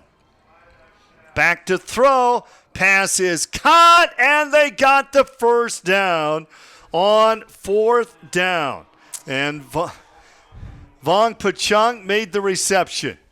We saw that play earlier in the game. That's just that little choice route out of the backfield. You read the coverage of the defense and either run that little square in route or you take it to the outside. And again, it's a conversion on 4th and 5. Curtin's going to go to the end zone on 1st down. It's incomplete. Vaughn Pachung is intended a receiver, but he was covered well by 2 defenders near the end zone. We've already had 3 interceptions in the end zone this afternoon. Yeah, and Curtin's lucky to get that one back. That one easily could have been picked off. I don't think the defensive back for the Bulldogs picked up the ball until it was just a bit late, but had he been able to see it, that would have been another interception in the end zone. 88 seconds left to be played. Quarterback keep. And boy, some hard yards for Curtin on that carry. This is going to be an interesting Frontier Conference season. Nobody is going to have a spectacular record at the end of this regular season. Yeah, I can't imagine. Well, the only one now that's undefeated is Eastern Oregon. I just don't think they're going to get through the conference schedule undefeated. 3rd down and 8. Pass is caught, and Oakley Kopp made the catch from West Jordan, Utah.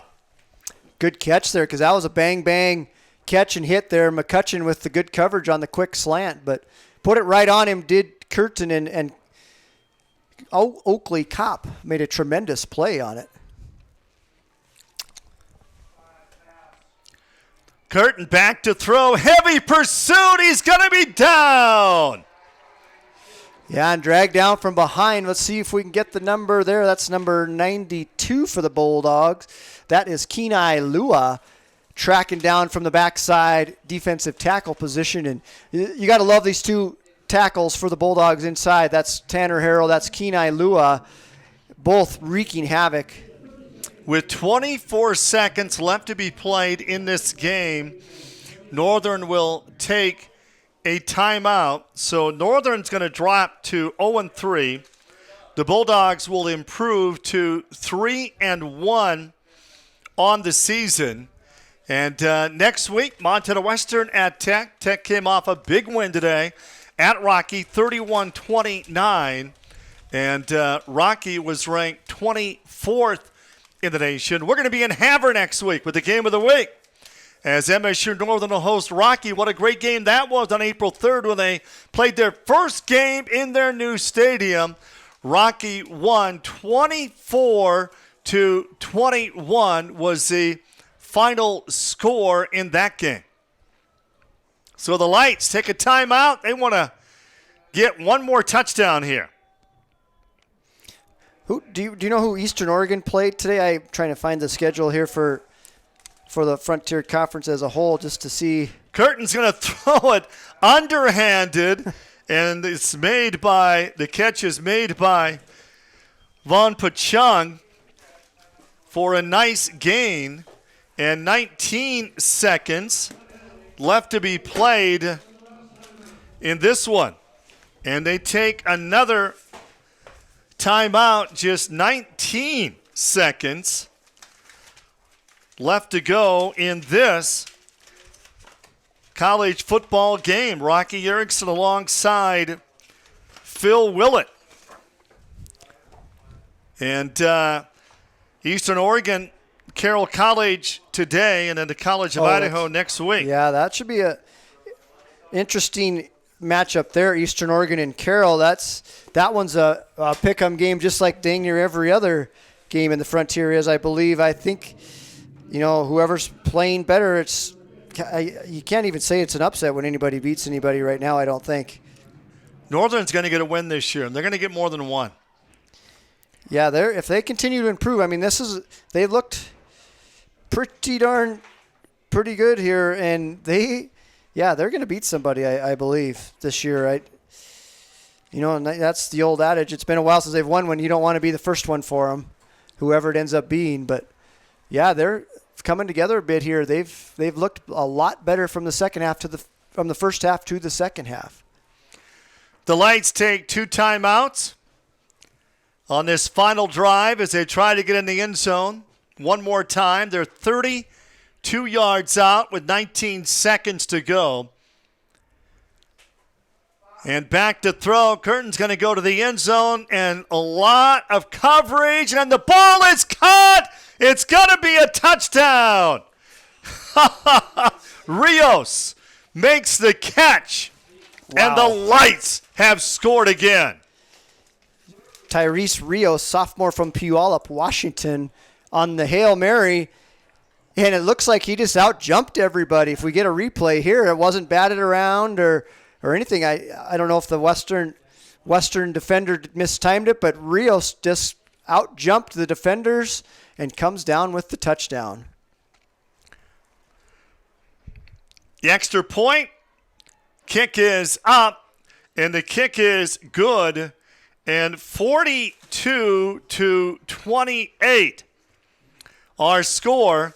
As the Bulldogs, they gave up 30 points in the first half at Dickinson State. They turned the ball over 5 times. They turned the ball over 4 times this afternoon. They give up 28 points, but, hey, they're going to get the W. Yeah, and it's, you always, the old adage of a W is a W. I don't think Coach Norris is going to believe that's accurate in this case. I'm going to guess. I know him well enough to know he has high expectations. He expects a lot. I think he's going to be very, very disappointed in their performance. Again, they're going to go to 3-1, but I just think that they're just making too many mistakes, too many turnovers. Junn's already thrown as many interceptions this year as he did all of 2019. That's got to get fixed, or you're not going to be able to continue to have 4 or 5 turnovers a game and continue to win ball games. He's still throwing touchdowns, though. He is throwing a lot of touchdowns, but he's, gosh dang, he's got. We threw 4 touchdowns today, so he now got 9 touchdowns, but he also has 8 interceptions. And there's too many good teams. You're not going to beat good teams week in and week out by turning it over 4 or 5 times a game. We got to be close to 1,000 yards of total offense, 70 points on the scoreboard, and they're going to go with an onside kick. Why not? 10 seconds to go. I was watching a game last night on ESPN, a high school game. 2 of the top programs, Bishop Gorman out of Nevada, Las Vegas, and I can't remember who they were playing. Bishop Gorman was up 24-7 with 65 seconds left and lost last night. Why don't I get to announce games like that? Arizona, yeah, it was Hamilton High School out of Arizona, yeah. 24-7 with 1:05 to go and lost, 25-24. Wow. Unbelievable. Onside kicks, 2-point conversions, the whole 9 yards. It was unbelievable. Montana Western will take a knee and take a victory. 42-28. They give up 28 points in the second half. The Bulldogs are 3-1 on the year. MSU Northern falls to 0-3 on the season. And we'll take a timeout, come back with a post-game show.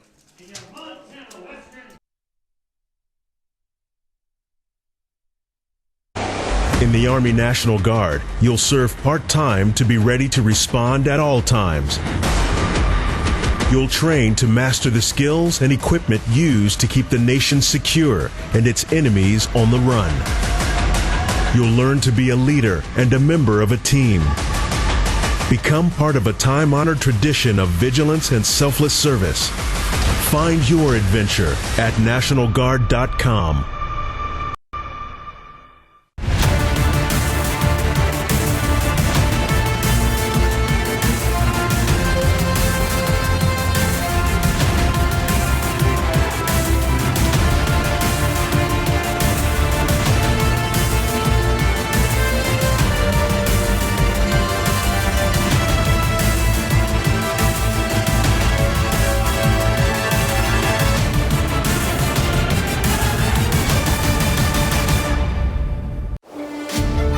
Montana.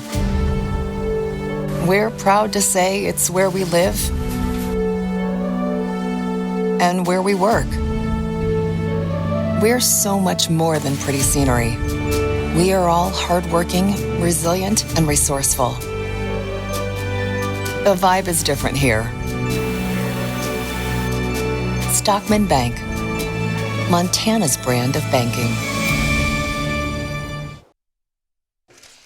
At the half, it was 28-0. Montana Western out on top, end of 3, 28-14. The Bulldogs hang on to win, 42-28, as the Bulldogs take a knee. Head coach Ryan Norse visits with them on their victory. The player of the game, Colton McPhee. And Colton McPhee was outstanding, getting his first start in place of the injured Reese Neville, who was outstanding in the first 2 weeks. And Colton McPhee only had 77 yards total in the first 3 games. And McPhee was outstanding in this particular game. McPhee had 1 touchdown run in the contest. And he had a 3-yard touchdown run in the first quarter with 2 minutes and 42 seconds left to be played. But Colton McPhee out of Columbia Falls, 5'10", redshirt freshman, is our player of the game, with over 160 yards on the ground for McPhee. Yeah, 27 carries on the day, 26 for 160 for Colton McPhee. I guess that's a pretty good debut as the starter when you've been in the backup role behind the explosive Reese Neville. And now here's our play of the game. And Hermanson, outstanding.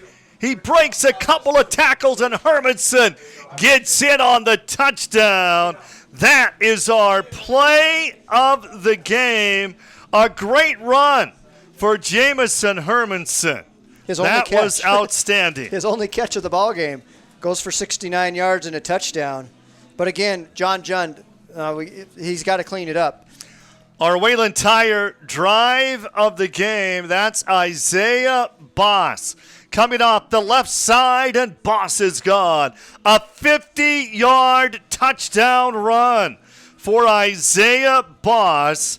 And Boss with 122 yards in the game. Our final score, 42-28. The Bulldogs win. We'll take another timeout, come back, and wrap things up.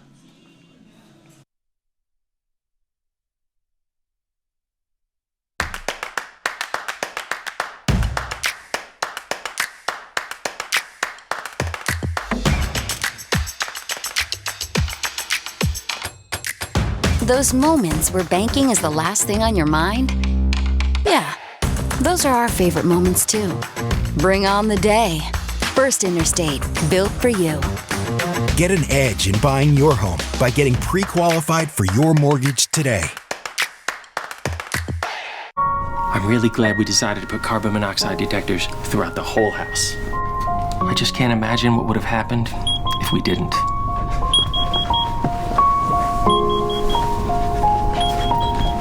Come on, honey, we gotta go.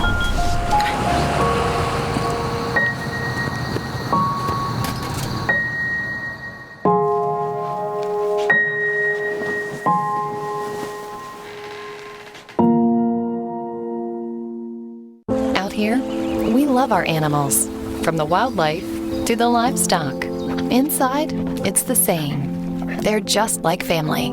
We keep them happy and healthy, most of the time. Secondhand smoke puts pets at risk for cancer, feline lymphoma, vomiting, increases the risk of tumors and lung cancer, even causes eye and skin disease. Secondhand smoke puts your pet's life at risk. Well, Phil, my kind of game, 70 points, 841 combined yards of offense. MSU Northern came into the game averaging 269. They went for 429 yards. Montana Western, 412 yards in the game. Well, in the time of possession, Northern had the ball for 40 minutes. 20 minutes is all for the Bulldogs. So, yeah, Northern, they don't like, no coaches like moral victories, obviously. It's all about the W's and the L's. But I think if you're Coach Andrew Rowland and the Northern Lights squad, you got to, think, we made some progress here. Western's a good team. We held our own. We beat them in the, tell your squad, we beat them in the second half, 28-14. So, he's got to take something out of that. Right now, he's trying to get the program going in the right direction. You're going for any small victories. He's got to play off that last 30 minutes and, hopefully for them project into a win next weekend. No rest for the Bulldogs. Didn't play well, got the victory, but next week you're in Butte for a huge game against the Orediggers. And if you're a Bulldog fan, you got to win one on the road here and prove that you're a legitimate Frontier Conference contender. Exciting Frontier Conference football, isn't it? Every week, every game, every week. It seems like the game up in Billings, 31-29, the Tech Rocky game. I mean, every game is just a battle. We haven't got any updates for the Carroll Eastern Oregon game, but I expect that one is going to be a nip and tuck nail biter as well. I just don't see either of those teams blowing the other one out. Could be wrong, but I just think they're pretty evenly matched, like everyone else in this league is. For Phil Willett, Rocky Erickson from Dillon, the Bulldogs of Montana Western win over Northern 42-28, our final score. So long, everyone.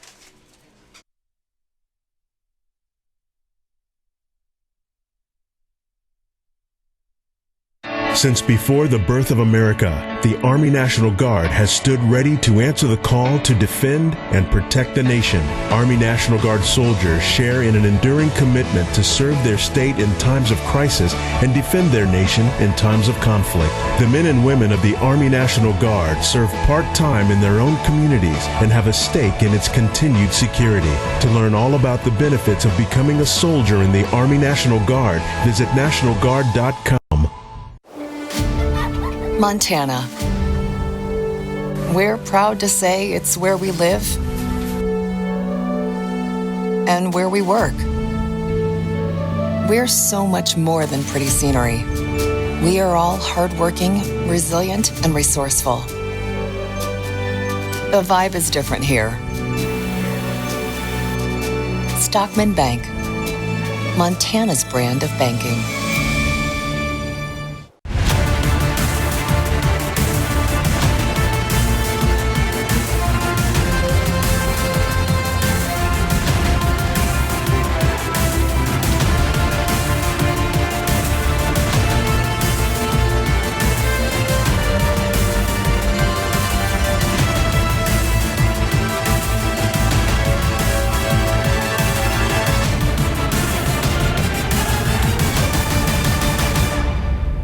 Something about the life that is glass, that you get to do this dance with glass, has kind of captivated me from the beginning. I have 3 internships coming up because of glass, and it's very quickly become my whole life. We are the only 4-year institution in the United States to offer a specialization in scientific glassblowing. Earlier this year, I had the opportunity to be part of a study abroad course to study glassblowing techniques. Experience 1 here at Montana Western is a program that allows you to take one course at a time for 18 days. You go on to the next course.